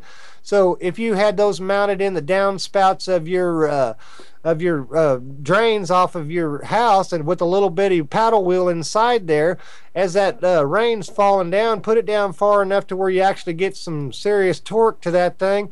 you can charge up batteries with that or just run little bitty lights. And so if you take one house off the grid, or one light in your house, in any room off the grid, that's an extra few pennies you're not paying the man.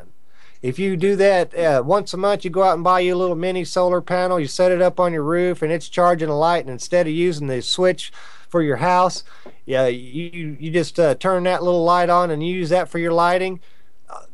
By the end of the year, you have your whole entire house running on solar just for the lighting purposes alone. And the LED systems these days are just freaking incredible. That you can get some really super bright LEDs, and they do great.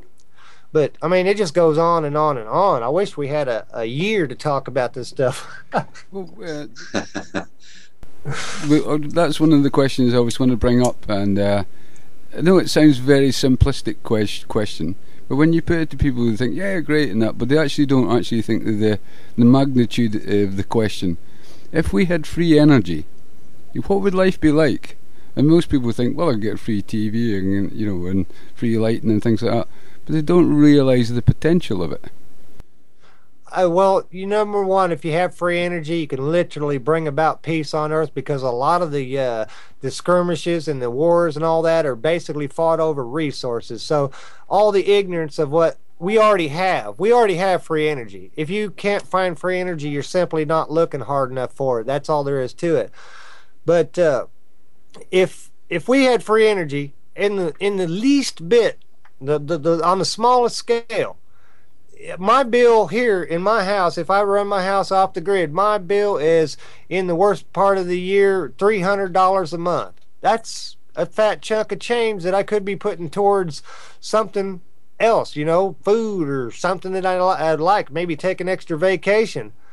But in your house, walk around your house and do an energy what's the word I'm looking for, where you actually check out what you got, that kind of survey. Yeah, do an energy survey of your house. Walk around and count how many of those little wall adapters that you have plugged in your house. My buddy Muddy Mudman, he calls them wall warts, But essentially, what these things do when they're plugged in, that coil is still connected. So even when you're not using it to charge your cell phone, it's still draining energy out of your house. That's pennies in the man's pocket. Unplug them when you ain't using them. Mm-hmm. Your TV that has a remote, whenever you're not using that, it's just sitting there idle. It's still using energy because it has to be on standby for you to be able to use that remote. So it's still using energy. Everything that uses those transformers, there's step-down transformers in every single appliance that you got, with exception of maybe a toaster or a coffee pot, because those run off of elements.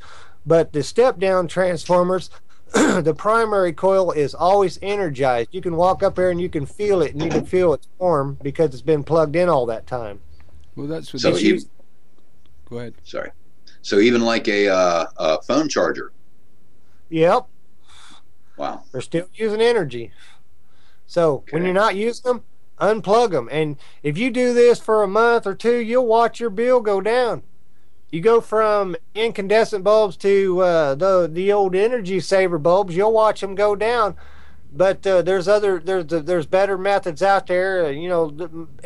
The energy saver bulbs, their mercury inside there is really small. They say whenever if you break one, you're supposed to call a hazmat crew out there to get rid of it. But I haven't had that problem. I broke a few of them, and I'm still alive, and I'm not mentally retarded yet, but it's just, every little thing that you can do to take a penny out of the pocket of the man and put it back in your own pocket is energy independence.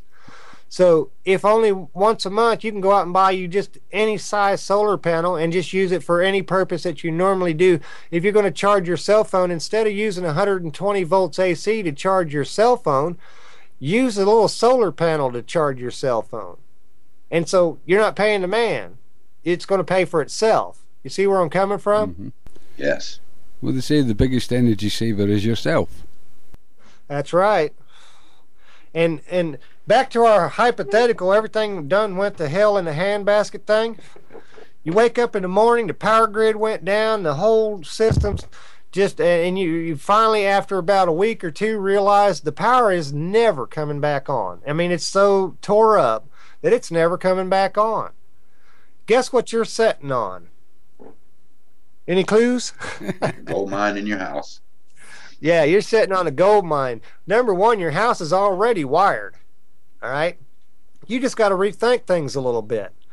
So, if you got a gas generator, you want to go out there, you want to basically take your breaker off, cut your main breaker from the line so that if by some strange miracle that the power does come back on, you're not sending power back down the line. Well, you can hook your generator directly into any wall socket and use the light switches as they stand. But then you got the case of which you're going to have your generator is going to have fuel. So if you can find a fuel source like wood gasifiers or hydrogen cells, which are really super simple to build, then you'll have a fuel source. You can run the dang thing off of water. But you can make the plug-in that goes in the wall, the male plug. You make a male plug for that and a male plug for your generator. You can plug those directly into any socket in your house, and it will basically send electricity around. It's just basically going in the back door as opposed to from the actual circuit breaker. Or you can go directly to the circuit breaker if you know more about what you're doing, and you can hook it directly to the circuit breaker and disconnect it from the power line altogether so you ain't got no stress. But if you only have access to 12 volts, a 12 volt car battery, you can literally hook that into your outlet, and now you're running your house on 12 volts. You got 12 volts DC running through your house. Now keep in mind, the more things you hook to it, like the dimmer the light. If I got one light, it might be bright, two lights start dimming, three lights, so on down the line. So, with that one battery, you're going to start stepping down your voltage in that battery.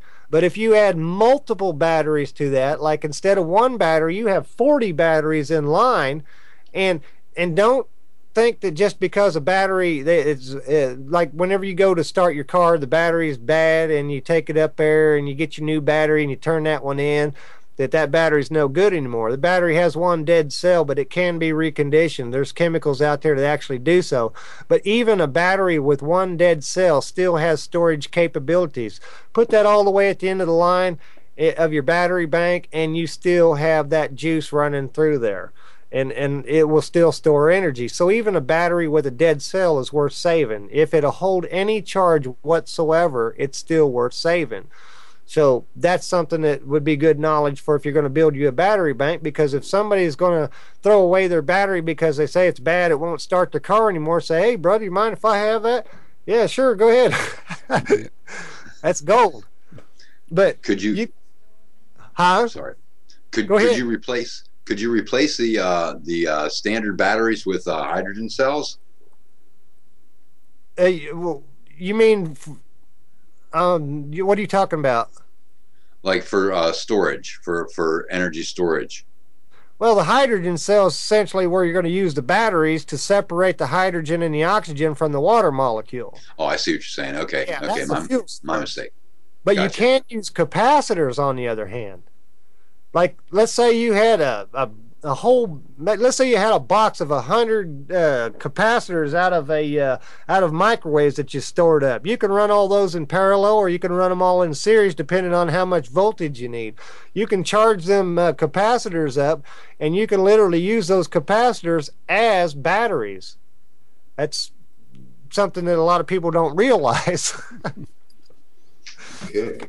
But if you go watch that video called Boost Caps, you'll see exactly what I'm talking about. The man starts his car with capacitors, and it's pretty cool. Instead of a 20-pound battery, you only got less than a pound's worth of, weight there. Mm-hmm. And any bit of weight you can take off your car will give you better gas mileage because your car doesn't have to work as hard. Awesome. So, in your research to hydrogen, what would you reckon is the best way to split the hydrogen, Shaz? Have you done any research in that area? Well, the simple process is taking two plates. You take two pieces of stainless steel. You want to use like stainless steel because with different types of metals, you'll get like instant corrosion. You'll see the water turn like crud. It'll be crud up inside there when you start separating the hydrogen. But stainless steel seems to be the best of the materials that you can get a hold of. There's probably better materials out there. But all you need is 2 plates, DC current, 1 positive, 1 negative, and you have that down inside of a container. When you put voltage to it, it will literally start separating hydrogen and oxygen. I can't off the top of my head remember which plate, positive or negative, but on one side the hydrogen goes up and on the other side the oxygen goes up. So if you have a way to separate the two, you can literally separate the hydrogen and oxygen in 2 totally separate deals. Maybe release the oxygen into the atmosphere and just use the hydrogen for your fuel source. But that's the basic simple of the whole deal. Mm-hmm. There are ways by which you can use literal radio frequencies to basically separate the hydrogen and oxygen. And the easiest way that I can explain that is by the way the process of the way the microwave magnetron, way your microwave oven works. Microwave ovens are incredible. I mean, you got space age technology sitting right there in front of your face and you didn't even realize it. Essentially what a microwave oven does is it has a high voltage transformer inside there. It comes off 120 volts off your power line, or 220, whichever your general vicinity uses, and then it basically amplifies that energy into a high voltage, and then it sends it into what's known as a magnetron. The magnetron's a really cool deal. It has like a little cylinder. It's a vacuum chamber.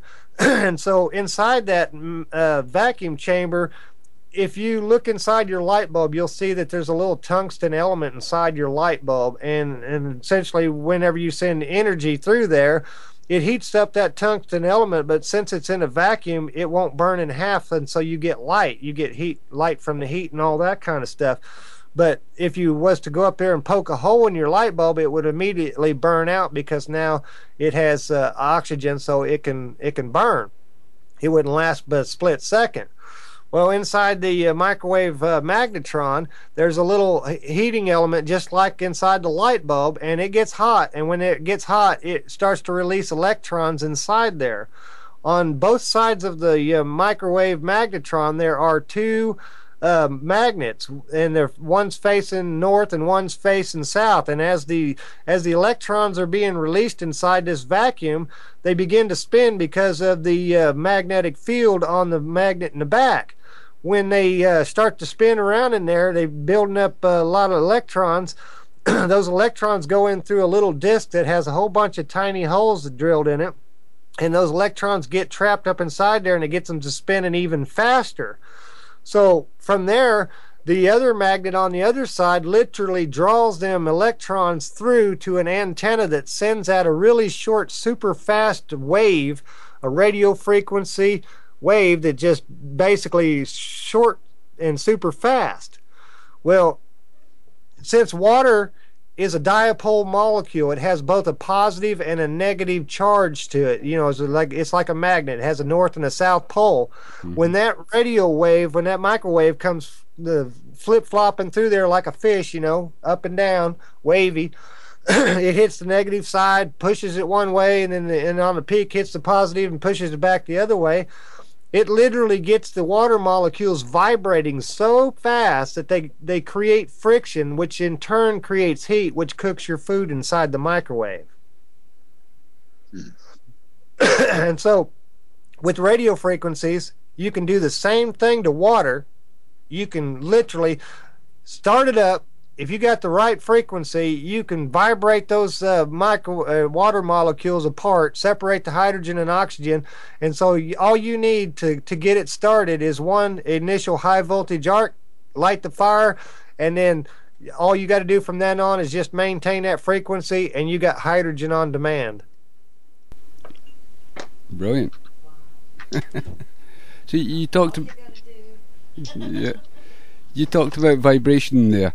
Do you think that's maybe how they moved the big blocks at the pyramids, or, you know, is it the Coral Castle guy? I can never remember his name.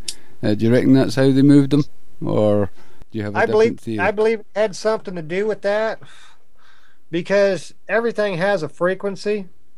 if you Yes, can it does.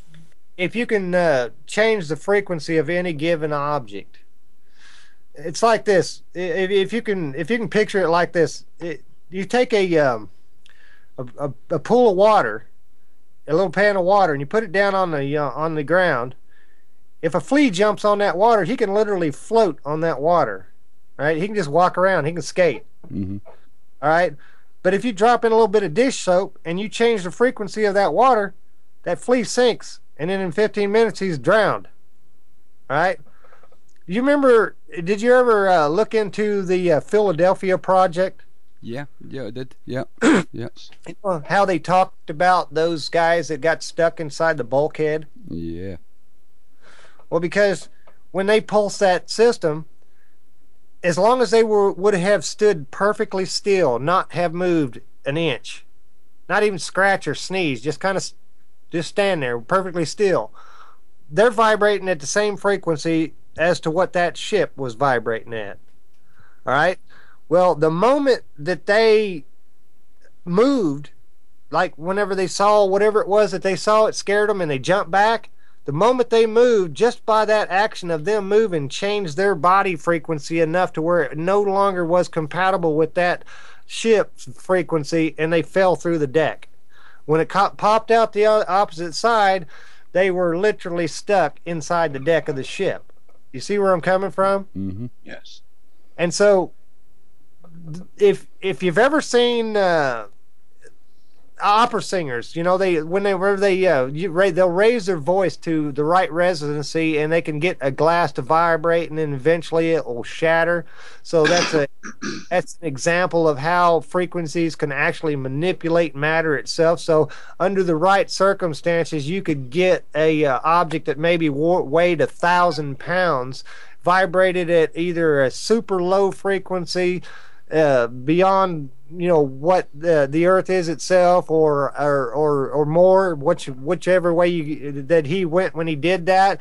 You could change the frequency of that thing enough to where you would actually change the magnetic field that every atom with electrons puts off while it's vibrating, and make it weightless. You see where I'm coming from? Yep. Yes. So don't underestimate these laws of physics that they put out there. They're not written in stone. They're just observations of what they seen. If it happened 9 times and only one time there was an anomaly, it must be a law of physics. Well, that same thing you're talking about there is like the walls of Jericho, where they lined all the horns up and blew the horns and blew the walls down. That's a very similar concept, so that's many thousands of years old. Well, you would be surprised at what you can do with frequencies. Have you ever looked into Rife, the Dr. Rife, his machine? Royal Raymond Rife, yeah. Yeah, well, imagine this. Every single cell has its own frequency. Every single bacteria has its own frequency. Every single virus has its own frequency. All right, like you have a different frequency than I have a different frequency. Essentially, you're like 99.9 on the radio station, and I'm 98.9. I might be taller than you, or whatever. You might weigh a little bit more, or vice versa. So, our bodies have our own specific individual frequency depending on our weight at any time in space or whatever. So, if I gain weight, my frequency changes. You see where I'm coming from? Sure. Yeah. All right. Well, if a standard cancer cell vibrates at a certain frequency, and you can vibrate that cancer cell at the same exact frequency, just like when they do whenever they raise their voice up and get the crystal glass, they match the resonancy of the crystal glass, and the crystal glass shatters. If you vibrate that cancer cell at its exact frequency, you become resident with it, in tune with it. You can literally vibrate that cancer cell until it explodes, and so all the cells around it wouldn't be affected by any other, you're not damaging anything else around it. It's like you could hold a crystal glass next to maybe an old regular glass.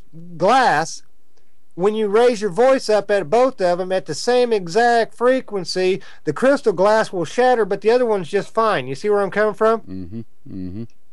So that's what Rife figured out. At certain frequencies, he could kill certain bacteria or certain viruses by essentially shaking them to death, splitting them apart. You know how a pearl's made? A stone and an oyster. Would that be right? Yeah.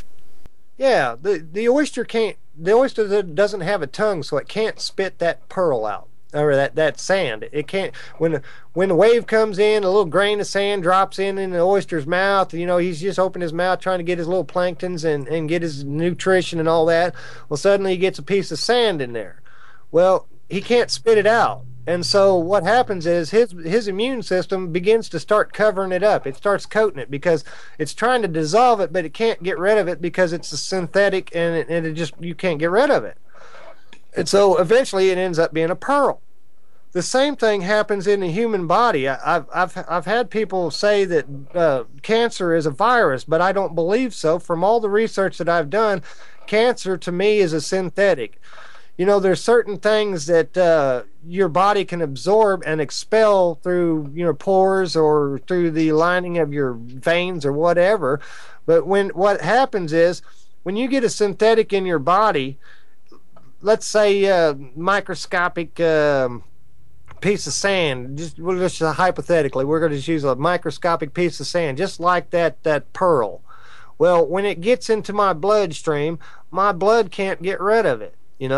It can't expel it anywhere. It can't push it out the side. It's too big, or it can't dissolve it. And so my body, my immune system in there begins to start attacking it. All right. And so it'll coat it up, and eventually those antibodies, after they keep coating it up, become a knot, just like the pearl.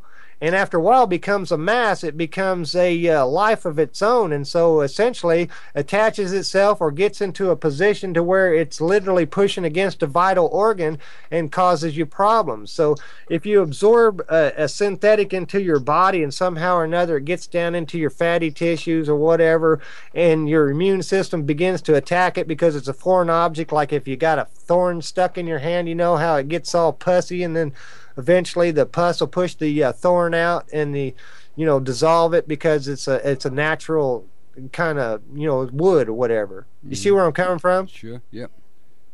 So when you get these synthetics in your body, your body can't get rid of them.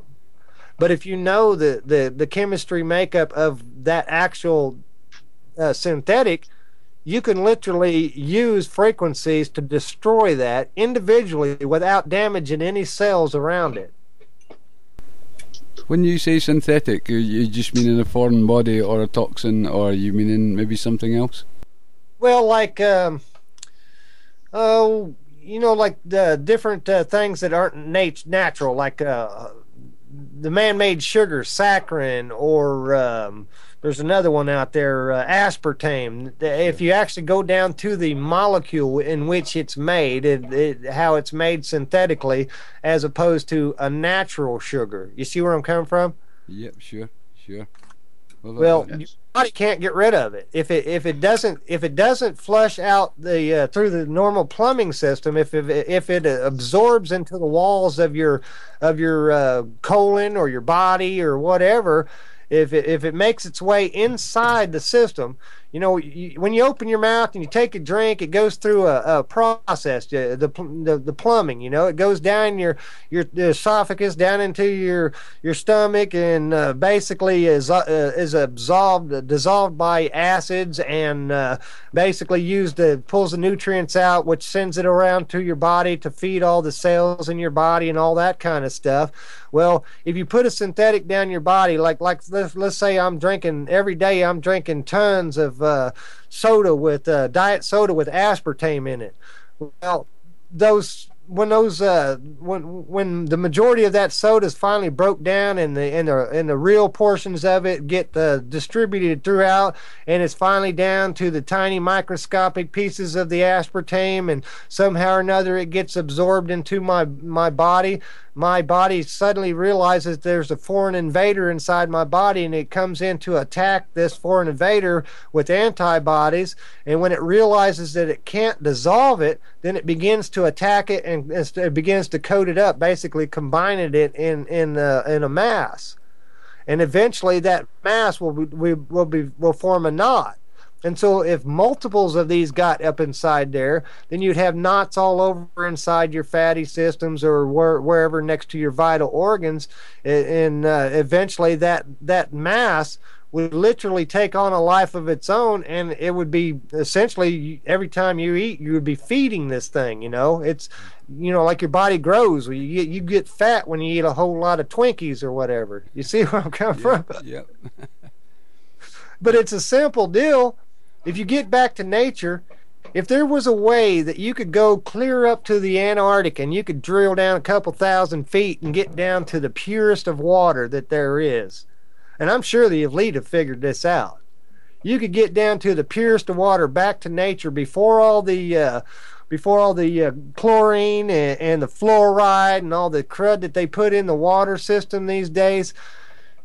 You would have the most healthy water that you could possibly imagine, and believe me, I'm a firm believer that is almost like the fountain of youth, because you put pure fresh water into your body, natural pure fresh water that hasn't been filtered through all kinds of junk and chemistry, then you're not putting synthetics into your body, and you're not having to run the risk of cancer. See, some folks could go all their life and they could be drinking the same synthetic, but they may not have any way that those synthetics, they're just flushing through the system. Everything's fine. But think about it for a second. I know it's going to sound kind of bad, but if somebody gets plugged up at one end and that stuff sets in their body longer, there's more chance of it to being able to absorb through the lining of the stomach and get into the system itself. You got on your arm, you got the skin, the epidermis, and that's essentially like your protection from germs. You go wash your hands and everything's fine. But if you get a cut, you need to put like antibiotics on there to kill the germs that's down inside that cut. Well, inside your body is pretty much like a protective lining as well. And if it got damaged at some point in your life, a little ulcer inside your stomach, a little sore inside your stomach or something like that, you would be more apt to get those synthetics into the system as opposed to flushing them out the other end. It's as simple as that. Well, we were talking about Royal Raymond Rife. Do you know anything much about the microscope, how he did that? I hadn't done a whole lot of research. I do know how his stuff was working. I know a few individuals who pretty much used that technology. The lady that I talked to just the other day, she said she spent thousands of dollars for one of these machines that was based on Rife's stuff. And she had some form of cancer that she's in remission of right now. So she was pretty much impressed by it, because I had been talking to her about some research me and another buddy of mine's going to be doing with actually taking different types of bacteria and making our own cultures and literally bombarding them with every frequency under the sun and seeing which ones that basically take out the other ones. So essentially we're going to sit there and turn the channel and watch under the microscope and see how the bacteria react to find the frequency that Rife uses. Yeah, but that was the thing with these microscopes, is that you could watch living viruses. I believe these electron microscopes kill the viruses so that they can't really do those experiments. Is that right? Am I getting that right? Well, it is possible. It's highly possible. But I think we're going to use a little bit lower power. We won't get as good of a picture, but we will, between the microscope and the computer itself, a little bit of digital technology, we'll be able to zoom in enough to see that there is a reaction. Like if a bacteria is moving and then suddenly we hit it with a frequency and it's gone, then we know that one is a number to write down. Do you know anything about Raymond Rife, the truth? No, no, I haven't. I've never heard about him. I just wrote it down. Yeah, I will know. I will in a day. yeah, yeah. He's a very fascinating character. Subject, you know, they use radiation to basically, do cancer treatments, right? Sure, yeah. Yes. Well, they know that radiation has the capability of killing cells, good cells and bad cells. That's why every time somebody goes through radiation therapy, they end up losing their hair. Well, it doesn't make no sense to continue to use radiation therapy when you know you're going to be breaking down the body's immune system, and you need to be having your body's immune system be as strong as possible in order to rebuild healthy cells. So what Rife did was track it down to using pretty much the same thing. Radiation is a frequency. Mm-hmm. It's a damaging frequency. It damages all cells. If you find the specific frequency specific to the disease itself, you can literally destroy that disease and not even touch any other normal cell. You see what I'm saying? Mm-hmm. Definitely. That's technology out there that we should already be on top of. And this is what drives me insane. That's one of the reasons why I call it mad science, because the technology that we have at our disposal is mind-boggling, but we don't use all of it. You can't sell medical supplies if there isn't nobody sick. You can't sell fuel if there's somebody who has a car that'll run on water. You can't sell electricity if there's free energy. And so these corporations out there, for whatever greedy reason that they got going on, they suppress technology that's already been there. I talk about plasma reactors, but did you know that the first plasma reactor was built back in the 1800s? No, I didn't know. And they called it a mercury arc rectifier. It essentially was a deal whenever when they take high voltage DC or high voltage AC, and they wanted to turn it into high voltage DC so that they could run the old elevator motors, because the initial electric current was on DC. Edison invented DC current. Tesla invented AC current. So with Edison's deal, they put all their motors on DC current. DC current was kind of dangerous because it had the tendency to jump out of the socket on you and shock the crap out of you. It's essentially like if you walk across the carpet and you rub your feet on the carpet, and then you go over there and you build up a static charge. You have electrons on your body, and then you go over there and put your finger near your brother's ear, or Arcus jump across and zap him. Yeah. Same. Yeah. That old style current was that you'd walk across the carpet, you'd build up extra electrons, and those positive charge want to go anywhere where there's a negative charge, and that's where Tesla designed the Tesla coil, and that's why Tesla coil is so powerful, because it literally uses that negative charge that the Earth has. Any negative charge always wants to go towards a positive charge. But back on that other deal, if you built up that charge and got too close to a DC outlet, it would literally jump across and zap the living crud out of you. With AC current, it's going back and forth like that, and so AC current is much more safe. It doesn't start near the fires, but that's what the whole deal was on that thing, man. It's fascinating how it's all panned out, and really it's all panned out where we don't really get the benefit of anything. It's all suppressed. Well, that mercury arc rectifier, it essentially was filled up with a little pool of mercury at the bottom of it, and it's inside a vacuum tube, just like the old vacuum tubes that you see in the old TVs and radios. A lot of those are filled up with argon gas, and you can build plasma up in there. Well, what it did was, when the high voltage AC came in, it literally heated up that mercury and vaporized it into a gas. Anytime you have a gas, you can energize that gas into plasma. Really simple. Well, what this did was it took that high voltage AC and it energized it into plasma, and there was so much energy that was created inside that mercury arc rectifier. The electrons would be flowing out the other end of the arc rectifier in the form of DC current, and they couldn't go back the other way. It was the very first diode that was ever created. Got you. Wow. A diode only allows electricity to flow in one direction. The mercury arc rectifier only allowed current to flow in one direction. Yep, yep. And they just shrunk it down using stuff like silicone. It's, Wow.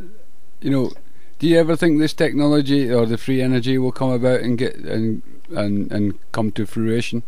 I mean, I know that we want it to, and we're trying to do that, but do you think it will happen? Well, brother, as long as there's a breath in my body, I guarantee I've already pasted the internet with tons and tons and tons of information. If I'm not in the right place at the right time to push the right button, Pandora's box opens up, and people are going to get some emails that they'll never forget. I guarantee you. Yeah. There's going to be information in there of astronomical proportions, and once that is in everybody's hand, there ain't nobody will be able to sell it. Yeah. I mean, I really do think it will come to fruition at some stage. They'll try everything they possibly can, but I believe that once somebody just does the right thing, like get a car to run on water, very simply, so that people understand the concept, and then they'll go, well, why are we doing this? And I think that will change things. Sorry about that. Stan Myers did make a car, and it literally did run on water, and it was a simple process that anybody could do. Mm-hmm. But the information is not only demonized, suppressed, stolen. The man, perfectly healthy, ends up having a heart attack a couple weeks after the military supposedly had a meeting with him, wanting to put him in their equipment. And here's the thing about all that: if you have a technology, and this is the only thing that holds me back from spilling the beans right out of the freaking gate, is with the system the way that it stands right now, being so inefficient. You need to find a way in which you could take this piece and that piece and show the average Joe, hey, I took this part out of that toaster, I took this part out of that microwave, I took this part out of a drill, and I'm using this car battery right here, and this is exactly how you put it together in order to function. Otherwise, if all the high tech comes out, if I don't find the right pieces to put in the right place to put that puzzle together that the average Joe can understand without needing any kind of outside resource, just go to your shelves and get the things that the materials, or go to the hardware store and get the materials, then the moment this information comes out, they ain't even going to be able to afford to get the parts. They're going to have some technician out there and hire some factory, and by that time there'll be all kinds of regulations put down on everything necessary to build this particular energy device, that they won't be able to get it anyway. It will be kept from them. So the hard thing that I'm working on is finding things that already exist, like, for example, the mercury arc rectifier. Go on eBay and try to find one. I mean, they were made back in the 1800s. You can find vacuum tubes that are filled with argon gas. You can still find them. And some of them's worth a lot of money. But eventually those will be gone as well. And once those are all gone and everything's at a disposable, like the electronics that you go buy, and then when they stop working, you just chuck them off into the trash kind of thing, you won't have those resources. You see what I'm talking about? Yep. And so that is the hard part for me, is to be able to take and do the research necessary to find out, if I take this gear over here and I put it with this gear, this is the result I'm going to get. And if it's that simple that I could show you how to put two gears together to change the direction of a windmill or whatever, to generate electricity, like these little examples that I show you, like out of the microwave oven, that little carousel deal. If you spin that thing, it puts out high voltage. That's right off the store shelf. It's already something you can use. The magnets, you've got magnets around you in microwaves, you got magnets in hard drives, you got magnets in speakers, and so those are things that you can already use. You can get a hold of those things. You see what I mean? You got to have. I got to show you the pieces of the puzzle and how to put them together to produce the energy, for the free energy that you need for your house, without giving the man a chance to hide or outprice everything that you need. Mm-hmm. Mm-hmm. Well, I'm sure if you did something like that and it was a very simplistic way, even somebody that was half handy, maybe would be able to build that, and they would have that running in their house and providing power for the house. The neighbour would see that and would want to have a go because he would see the benefits of it. That's why I show the videos that I do, the simple as dirt, because I'm trying to point out, look, you can get electricity out of the dirt. You can get electricity out of the air. You can get electricity out of the sun. You can get electricity out of the wind. You can get electricity out of water. You can make a battery out of just a glass of water, for Pete's sake. Now, the amount of energy that gets going to be determined on different factors. If you study a bit of basic science, you'll understand that. But if I bring people up to speed a little bit at a time, look, you can get electricity out of the dirt and you can get electricity out of the wind. If you take all these things that you now know and you combine them in together, you have a wind turbine out in your yard. When it's windy, you're getting electricity. You have an earth battery in your yard. When the wind ain't blowing and the sun's out, you're still getting electricity. If you know that you can use LEDs as a solar panel, you can get electricity when the sun's out if you don't have access to normal solar panels. If you have solar panels, then now you have all these things running in conjunction with each other, feeding into a battery backup bank that you will constantly have electricity regardless of what the weather is, whether the sun's up or the sun's down. You can get electricity from ice. You can get electricity from just about anything that you can imagine. Everything around you is energy. And so what I am doing is showing how to take all these things that you got already accessible to you. And at the very least right now, if you watch some of my videos and you do some of the little projects and you find out for yourself that they do work, you can figure out ways by which to save money around your house. If you run your fan off of a solar panel out there during the daytime when it's normally hot, it's normally cool during the nighttime, so you don't have to worry about running it all night long. But you could charge that battery up, and then now you can run it during the daytime when the sun's out, and you can run it at night and never have to shut it off. You see what I'm talking about? Mm-hmm. Mm-hmm. That's free energy. It's all around us. That's great. Everybody's looking for the holy grail, something that they can run over and plug right into the wall. If that was the case, then it would be done. It would be done right now. If I knew that I could show you exactly what pieces to go to the hardware store and get, and I could have all that information in everybody's hands at the same exact time, like I call up a press conference. I say, here it is. Everybody listen real close, because I'm going to tell you something really cool. If I told them exactly how to do it, here's the plans. It's all free. You go out and do it yourself. It'd be a run on the hardware store. The prices of whatever it was to get those parts would skyrocket, which would probably boost the economy off the roof. But everybody and his brother would already know that it can be done. Yeah. Get it and there would nobody be able to take it back. Yeah. I mean, that's what I'm working on. You were talking about Stan.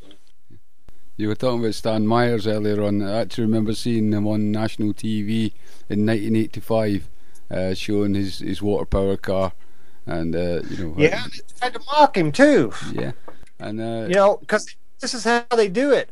Every time somebody comes out with a great invention, and whenever he tells how it works and he does all the deal, at the very end of the whole, watch it on every single news deal for any new technology. If they like the technology coming out, it's great from start to finish. If they don't like the technology when it comes out, right at the very last of every single newscast, they will throw in a question mark statement which will put into the viewer's mind just an ounce of doubt that we're, oh, well, that sounds too good to be true kind of thing, and then people overlook it. Yeah. And have you had any problems in that area, Shazziz, about trying to be suppressed? I mean, obviously there's only a certain amount you could say that if there has, but have you had problems?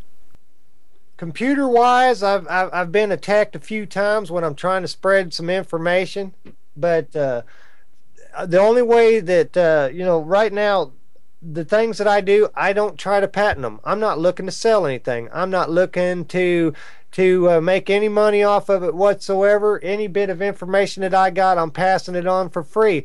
And so as long as I stay out of their system, and I'm not taking out any money out of their pocket, they've got no reason to mess with me unless they see a pure danger of me passing this on right directly. Then they're not going to have to worry about me at all. So, you know, there's a little bit of mad science in my mad science channel. That's there for a reason. Yeah. And I'm sure you can guess why.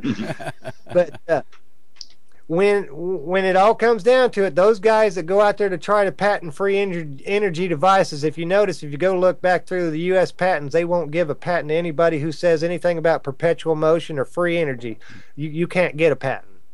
But if you somehow or another manage to get a device through that is like Stan Meyer's got his stuff patented, if they see that that thing is going to really actually function, then that's when you got the problems. That's when, if you don't sell out to the corporation, or you don't sell out to the military, or whoever the highest bidder is that wants to stop you from putting that out into the public, they even have a deal where they can classify it as a national security risk and basically force you not to be able to tell anybody about it.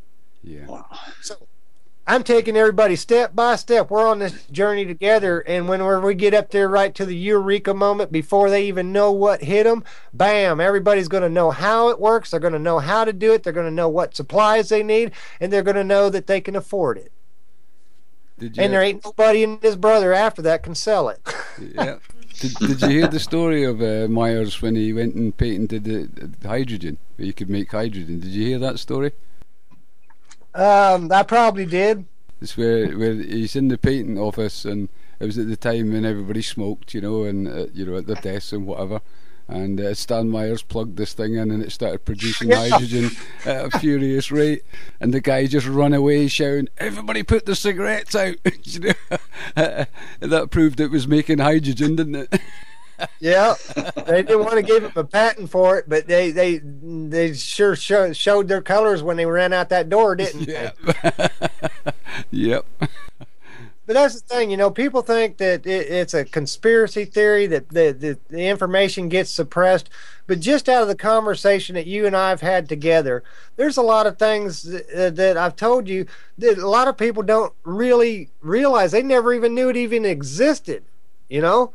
The mercury arc rectifier, you say that. What the heck is that? You know, it sounds like high-tech terminology, but essentially, in basic plain English, it was the first diode ever created. It only allows electricity to flow in one direction.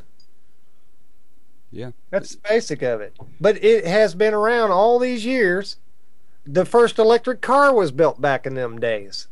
You know, the battery technology today is just so freaking incredible. The lithium ions and the ultra capacitors. You tell me that there's no way that you can take all these technologies, combine them together, and literally get free energy. If that's what you think, I'm saying you need to research a little bit more, brother. Yeah. Well, that was one of the questions I was going to ask earlier on. That they used to say that battery technology was what was holding up technology, and they've come up with so many different batteries. But you know, once you find out the stuff that like you're doing and free energies other people are doing, then you realise this is just rubbish. Well, here's something to think about. Think about some of them satellites that's been up in space. They have some sort of battery technology. They have some sort of solar technology. Otherwise, they wouldn't still be transmitting nothing. But some of them satellites have been up there for years and years and years, and they're still functioning. Mm-hmm. So the technology that we have at our disposal is way below. It's probably 20, 30 years less than the technology those at the top have access to. Yeah. Well, I generally say if we know about it, it's obsolete. But see, they made a mistake. They made a big mistake. They let some crazy mad science guy named Shazziz do a little bit of research, and realize, thinking outside the box, because I've always been a rebel against the laws of physics. If anybody's ever going to get thrown in jail for breaking the laws of physics, it's going to be shazziz.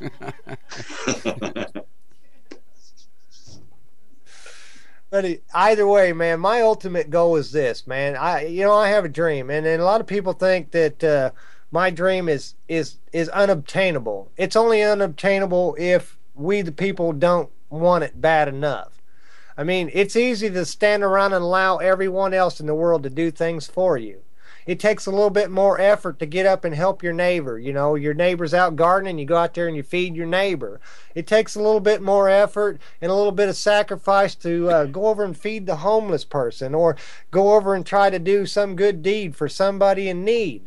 It takes a little bit of effort. So if you want to sit back and allow society to basically be your caretaker, then you're neglecting your portion of the humanity, as far as you being the caretaker of your brothers and sisters and all the animals in the land that we're around. If you actually put forth the effort, you would be surprised what you can accomplish. It's astronomical. So with that said, if all of us was to begin to do this, even just on a small scale in our local communities, begin to step outside the box. And when we told something from the mainstream media, we are skeptical of it. We want to see other research. We want to see both sides of the story. I want to hear the liar as much as I want to hear the truth maker, so that I can step back and make my informed decision. But I know from my science and my research and all the things that I've witnessed throughout my entire life, that this earth is the most amazing piece of machinery ever conceived. Look at your body. Sit there and put your hands out in front of you. You can talk. You can wiggle your hands. You can write a note and scratch your head and take a drink. You can do all these things and have an intelligent conversation with not one but multiple people through a vast network of all kinds of different computers on out, and you can talk to people clear across the world. We can amass armies of epic proportions with lots and lots of guns and ammunitions and bombs. We can go over and literally put somebody back into the Stone Age and kill hundreds upon thousands and millions of people. Why couldn't we take those same energies, focus them in towards going over there, putting food in that little baby's mouth over there in some third world country, put a shirt on his back and a roof over his head and some fresh water down the pipe to him? You see where I'm coming from? Exactly. Yes. We have Absolutely. the technology. We have the capabilities. And if any individual out there thinks so little of themselves that they feel it necessary that they got to take their own life, that is one of the most tragic wastes, because believe me, you as an individual are more powerful than you can possibly imagine. The things that you are capable of doing is beyond all your reasoning, all the things that you were taught throughout your entire life. Just the power of the spoken word. You have the power to go into a crowd and you can lift that crowd up with your voice, or you can go into that same crowd and you can bring them down to the dirt, into tears, into the fetal position, making them feel less of humans or whatever. You have that power just by opening your mouth and by the words that come out of your mouth to affect all those people. And it's like that little deal that I keep talking about, the positive pebble in the pond. If you throw that pebble into that pond, those ripples will go all the way across that pond and they will affect every living creature in that pond. The same thing happens with your own personal actions. If I go out my door and I call some guy a jerk, he might punch me in the nose, but he might not be done being mad, might go down the road and punch somebody else in the nose. But I have affected that man enough that when he leaves my presence, he's going to go out and affect somebody else in some other negative way. I send that ripple across the pond somewhere on the other side of the planet. Somebody else is getting punched in the nose just because of my little indiscretion of being a jerk. You see what I'm talking about? Yeah. Absolutely. Very much so. Absolutely. And I push the positive all the time. You know, I definitely believe that love and compassion are the keys to getting things moving forward and to bring humanity to where we need to be in this life. And, you know, I cannot see any other direction to go. Exactly, brother. And with the gift that was been given to us, to me, it doesn't matter to me what your religious background is. It doesn't matter to me your beliefs. The only thing that matters to me is that you're healthy, you're happy, you're satisfied with your life, your existence, or whatever. I believe in a higher power. All right. I feel that our Creator gave us the most amazing gift under the sun, and basically made it to where it will self-contain it. It will contain itself. We could go on into infinity. I could tell you how this system functions from start to finish, and how it is so more powerful than you could never possibly imagine. There's nothing that we can do that could destroy this system. We could literally poison ourselves out of existence. We could burn off all the wildlife and everything, but the chemistry is still here, that after all of mankind's gone, the system will reset itself with or without us. Yes. But the gift that has been given to us, the knowledge that we are creators. In my belief, I'm gonna get a little slightly religious here, and I apologize for those who aren't in the same belief. That I'm not trying to press my beliefs. These are just my beliefs.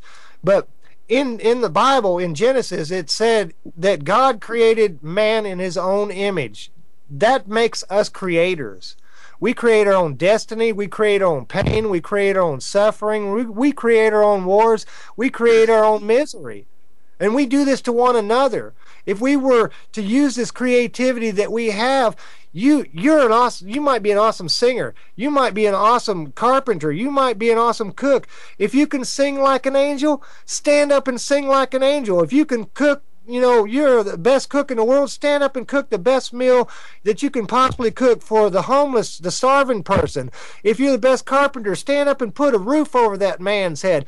Do you see what one little crowd of all the gifts put together could do in just a small scale? Imagine what we could do on a large scale if we become enlightened enough to understand that the path that we're on right now is to sure destruction. We will destroy ourselves. We will destroy our planet. We will destroy humanity.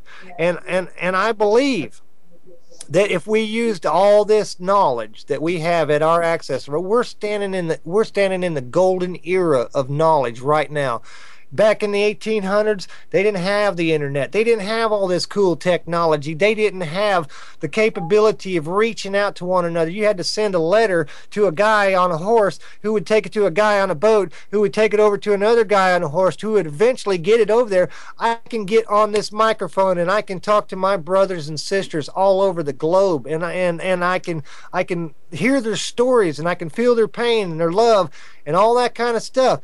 We are at the golden age. We have such a vast knowledge, such a vast storage of information at our disposal. If we use this tool right, if we use it properly, this now, we are the founding fathers and the mothers and the sisters and the brothers of our children and our children's children's future. And what we do right now will define the life that they lead from here on out. And so it is my belief that we as humans, using this power that we have at our disposal and knowing our true self-worth, that each and every individual is just as important as anybody else out there.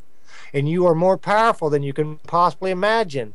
If you believe that in yourself, you will affect those around you to such an extent that your life will become much better, and eventually we can bring about a heaven on earth, a utopia, so to speak. And that is my ultimate dream that I would like to see for humanity. We got a long path, a long hard road to get there, but I still believe in the dream. Yeah. Here, shazziz. Well, I would say I have a similar viewpoint to that. It may be utopian, but I really do believe that people are inherently good, and I think if you can show somebody love and compassion, and I mean it in a way that, I believe that family is the first stage of division.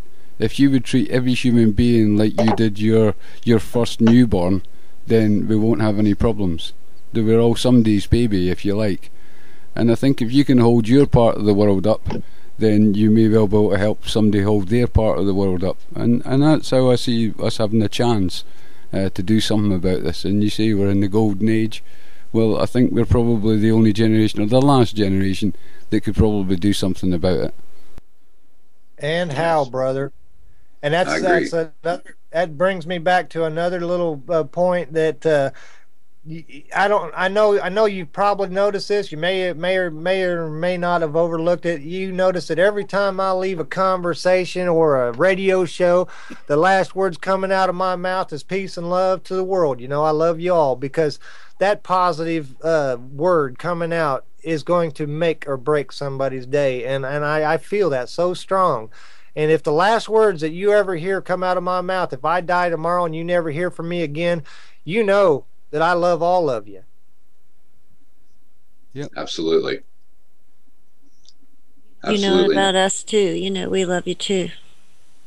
Well, and it's well appreciated, and I feel honored and humbled by it all. Yeah, well, I think we're very similar to yourself, shazziz, that we go on air. It's not for the ego. It's we just feel it's the right thing to do, and I know that certainly what you say comes from your heart. It is the right thing to do, because if you look out into the world, and if you can look out into the world and you can see suffering and not feel pain and sorrow in your heart, then you've really got a long way to come before you actually realize what it means to be human. But if you look out into the world and you see anything wrong, and you feel it in your heart that that's a terrible thing that somebody's doing to an animal, or that's a terrible thing that's happened to this child, or that's a terrible thing that's happened to this family, if you got it in your heart and you know that in some way you can possibly help them, and to me that makes you a good person. And I agree with you. I believe that everyone has this. I believe everybody has the capabilities of going in either direction. It's a choice. Mm-hmm. You know, we can choose to destroy it all, or we can choose to bring it together. And I believe that's what we're doing here on your radio station and all the other networks out there, the social networks that are actually, we can come together and have a respectful conversation about any subject under the sun, and not disrespect. We can agree to disagree, but either way, we are making steps forward. Even if they're only baby steps, we're making steps forward to trying to wake other individuals up out there to their true capabilities. Which brings me on to, you know, obviously getting the message out there. You mentioned in one of your PMs that you were going to try and get radio stations together in some way, shape or form. Can you elaborate a little bit on that? Well, I've when we had the crash over at the other site, the big reveal and all that, and everything was going to go down, it was going to change and all that.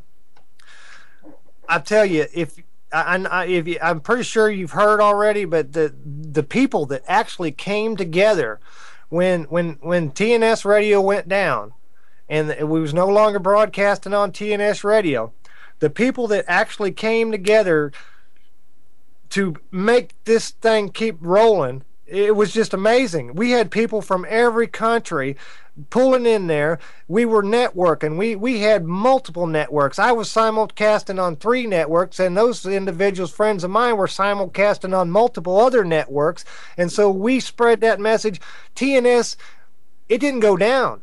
It expanded 100-fold over what it was before, because now when everybody thought that this dream was going to die, everybody rushed in there, and they used their skills, their technologies, they used their talents, they used their love, and they used their social networks to spread the message. We're not down. We're still broadcasting, and we were on the Scottish Sovereign site. We all moved over into their chat room, and we all pulled together, and we still broadcasted. It was a little shaky at first, but by God, we got it together. They got the new site up and running, and we're all there. And so because the Scottish Sovereigns were so generous to allow us into their site, and we were broadcasting pretty much on the same players and all that, every time I go on my show from here on out, I'm going to have one chat room up for the Scottish Sovereigns. I'm going to have one up for MSI and whoever else is in there, so that I'm being able to talk to everybody out there, because they stood up when we needed their help, and everybody else stood up when the whole thing was coming together. You would have to be proud to know that many people come together in order to make sure that this information, that this love, that this family stayed together, and we were still broadcasting. That's beautiful, shazziz. Oh yeah, was there watching it was just amazing. how everybody just joined in. What can I do to help? Well, it's very hard. It Go ahead. kind of brings tears to your eyes, don't it? Well, it kind of is heartening for me because you know, I was with TNS and we had a kind of disagreement, and we parted the ways, and there's a whole to do about it. Hey, brother, But I remember those days, and yeah. you know what? I stayed there with you, didn't I? Yeah. We're just friends, and I was back then. Yeah, you still hung out with us. I'm not losing you guys because I know your value, and I you know, so what? We went to different networks, but what come up out of that deal there, even though it was a slightly negative deal, we got 2 networks out of 1. That's it. We Yep. multiplied. Yep. And it kind of restores my faith in what you were saying about the TNS guys coming together and working together, because I had really, after leaving TNS and then leaving Awake, it kind of really had my deal with the Truth Movement, because we couldn't seem to agree on anything, and there wasn't very much unity. So it's very, very pleasing to hear guys coming together and doing the thing, if you like. Well, to me, it's a testament. Even if somebody just thinks it's on a small scale, it's a testament of what we can accomplish when we set our minds to it. Because when we thought this thing was going down, the dream is over and everything's just going to go on back to hell in a handbasket, and nobody's saying or doing anything to benefit one another, there were people coming out of the woodworks. There were networks popping up. Hey, I heard what was going on. We'll broadcast for you. You know, we'll relay this and that, and makes me want to cry. Well, it means go ahead. I was going to say it's beautiful, you know, because I mean, we talk about being created in God's own image, and His image was His spirit and His strength and His love. That was His image, and that's just a testament to show that it's happening, and we are going to get back to that again. I truly believe that. I believe you too, brother. Tears of joy. Just remember, tears of joy. Yeah. Because, you know, every time I see just one brick put in that wall of the dream, you know, or one brick tore down from the wall that's keeping us from the dream, it just overwhelms me, because I know without a shadow of a doubt, I know the capabilities of each and every one of you out there. Well, those folks out there listening right now, you are valuable. Believe me. Yep. I mean, this is every last one. Yes. Yeah, you're right. Every last one. I mean, it's Absolutely. People have asked me, you know, why do you go on the radio and that, and if I could stop one person taking a vaccination or whatever it is, it's worth it. And it certainly, that puts the value that everybody is worth something. We lose one person, we lose a piece of us every time. And these wars got to stop. The stupidity has to stop. I mean, yeah. We're at the golden age, Steve. We are at the golden age. We right now, we will define the future. The things that you and I are doing, and all the other hosts out here, and all the guests inside the chat room, the things that we do with our lives from here on out will define the future. I mean, you can go out there and stir the pot, and you can preach racism, or you can pass propaganda on, or you can actually step back outside the box with the rest of us, and you can look at the big picture and see what's going on. Put the positive solutions in there on the table, so that people can understand that there are options in every worst case scenario. There are options. You are never ever totally alone. And so if there's somebody out there getting ready to jump off of a bridge and you think nobody out there loves you, you come over and talk to this crew right here, the one that's on the radio here or the ones on the other network. We'll tell you just the opposite. Well, we were speaking about the other network. One of the things that I realised that I've been preaching is that we have to work together. And obviously there was an Awake TNS disagreement, but at the same time you can't preach unification when you're holding grudges and so on, like this kind of thing. So I would hope that I'm going to say this live on air, that I'd actually be speaking to Vin on TNS pre TNS collapse, and we were starting to work together, and Vin had offered the hand of friendship, which I gratefully accepted for myself. Obviously Awake was a different matter, but it seems to be that Awake does want to go in that direction, and we're really going to try and work together. So hopefully one of the byproducts of us working together is that you should be able to simulcast with Awake in the near future. Yeah, and I'm glad to hear it too, man. And when all this stuff was going on, if you noticed, I had a hand on TNS and I had a hand on Awake Radio, and everybody's stretching me out, but I'm still hanging on for dear life because we're pulling you a little thin, are we? And we're holding I got to put these brothers and sisters back together somehow, and so maybe this crash was the best thing that ever happened, because now the reality set in that we do better together than we ever did apart. Yeah. Well, I mean, it's this thing we talked about. You know, we broadcast stuff. We don't always agree with it, you know, but we broadcast it because people are entitled to hear whatever opinions are valid, and you know, rightly so. And it's the same thing where we're not going to agree with everything which MSI is going to say, but at the same time, it doesn't mean to say we can't work together. Well, that's right. And like I said before, you know, I want to hear both sides of the story. I want to hear the truth. I want to hear the lies, and I want to be stepping outside the box when I hear both stories, and I want to be able to make my own informed decision and pass positive information off to the next guy, instead of listening to one and just believing that, or listening to the other and just believing that, and one way or another, you know, the whole truth doesn't get out there. Together, we can make this dream happen, and there's no doubt in my mind. I mean, just the mere deal of what happened with the TNS going down that day.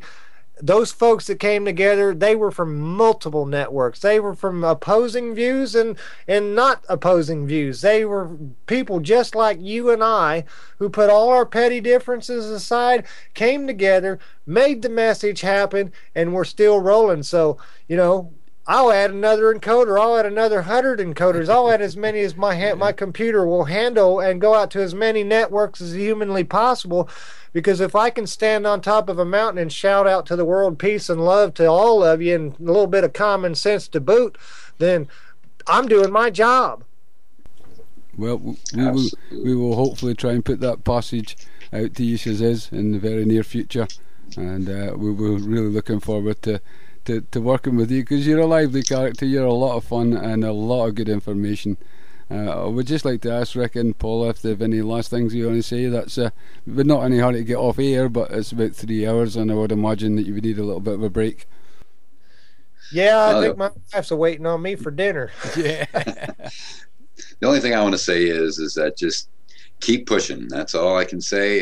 You know, I end my shows with this every night, and I'll say it again. You know, just remember, if you do one random act of kindness a day, we can change the world. I agree, man. I agree. There isn't any more to it. I couldn't go. What's further than 100% or 150 trillion%? I couldn't agree anymore. Every positive pebble that you throw in the pond will send the ripples out, and if every single individual out there does it, you know, life may stink for you. It may be a pain in the butt, but if you lean on your brothers and sisters around the world when you're in need, and you're there for them when they're in need, and you show that true friendship and love to your fellow humans around the world, then it's going to come back to you. It's going to come back to you tenfold, 100-fold, or whatever. I'm telling you, you can't go wrong by doing something right. That's right. Bless you in all you do, shazziz. Everybody. Thank you very much. I agree. Wonderful, amazing. And I would like to say I love you all. I'm so tired, and good night. And not let this thing echo in your ears a bit. Love you, Awake. Love you, Pam, Jim, Rick, shazziz, Steve, you know. All y'all out there. Back at you. Good night. Night. Well, thanks so much. And I duplicate that. I love all of y'all, and I'm thankful, and I'm honored that you took the time out of your life to share with an old crazy mad science guy. So peace and love to everybody. Shazziz, it's always a pleasure to talk to you, never mind on the show. we really will keep in contact and further things in the next wee while, and I'm really looking forward to working with you, and I think Awake will be really happy to have you and to be listening to you. Great. I appreciate it. You take care of yourself, and thanks again for the show and the company and the conversation and letting me tell the world whatever I get to tell them. Yeah. Well, thank you very much. I'm on the job. Well, thanks very much, Shazziz, and Truth Seeker 22 and Paula. I really enjoyed having you on the show. And does Rick have my Skype contact? No, but I'll make sure he does. All right, great. Thanks. And for you listeners out there, thanks for tuning in. I really appreciate it. Approach that most people use when they're standing up against the system.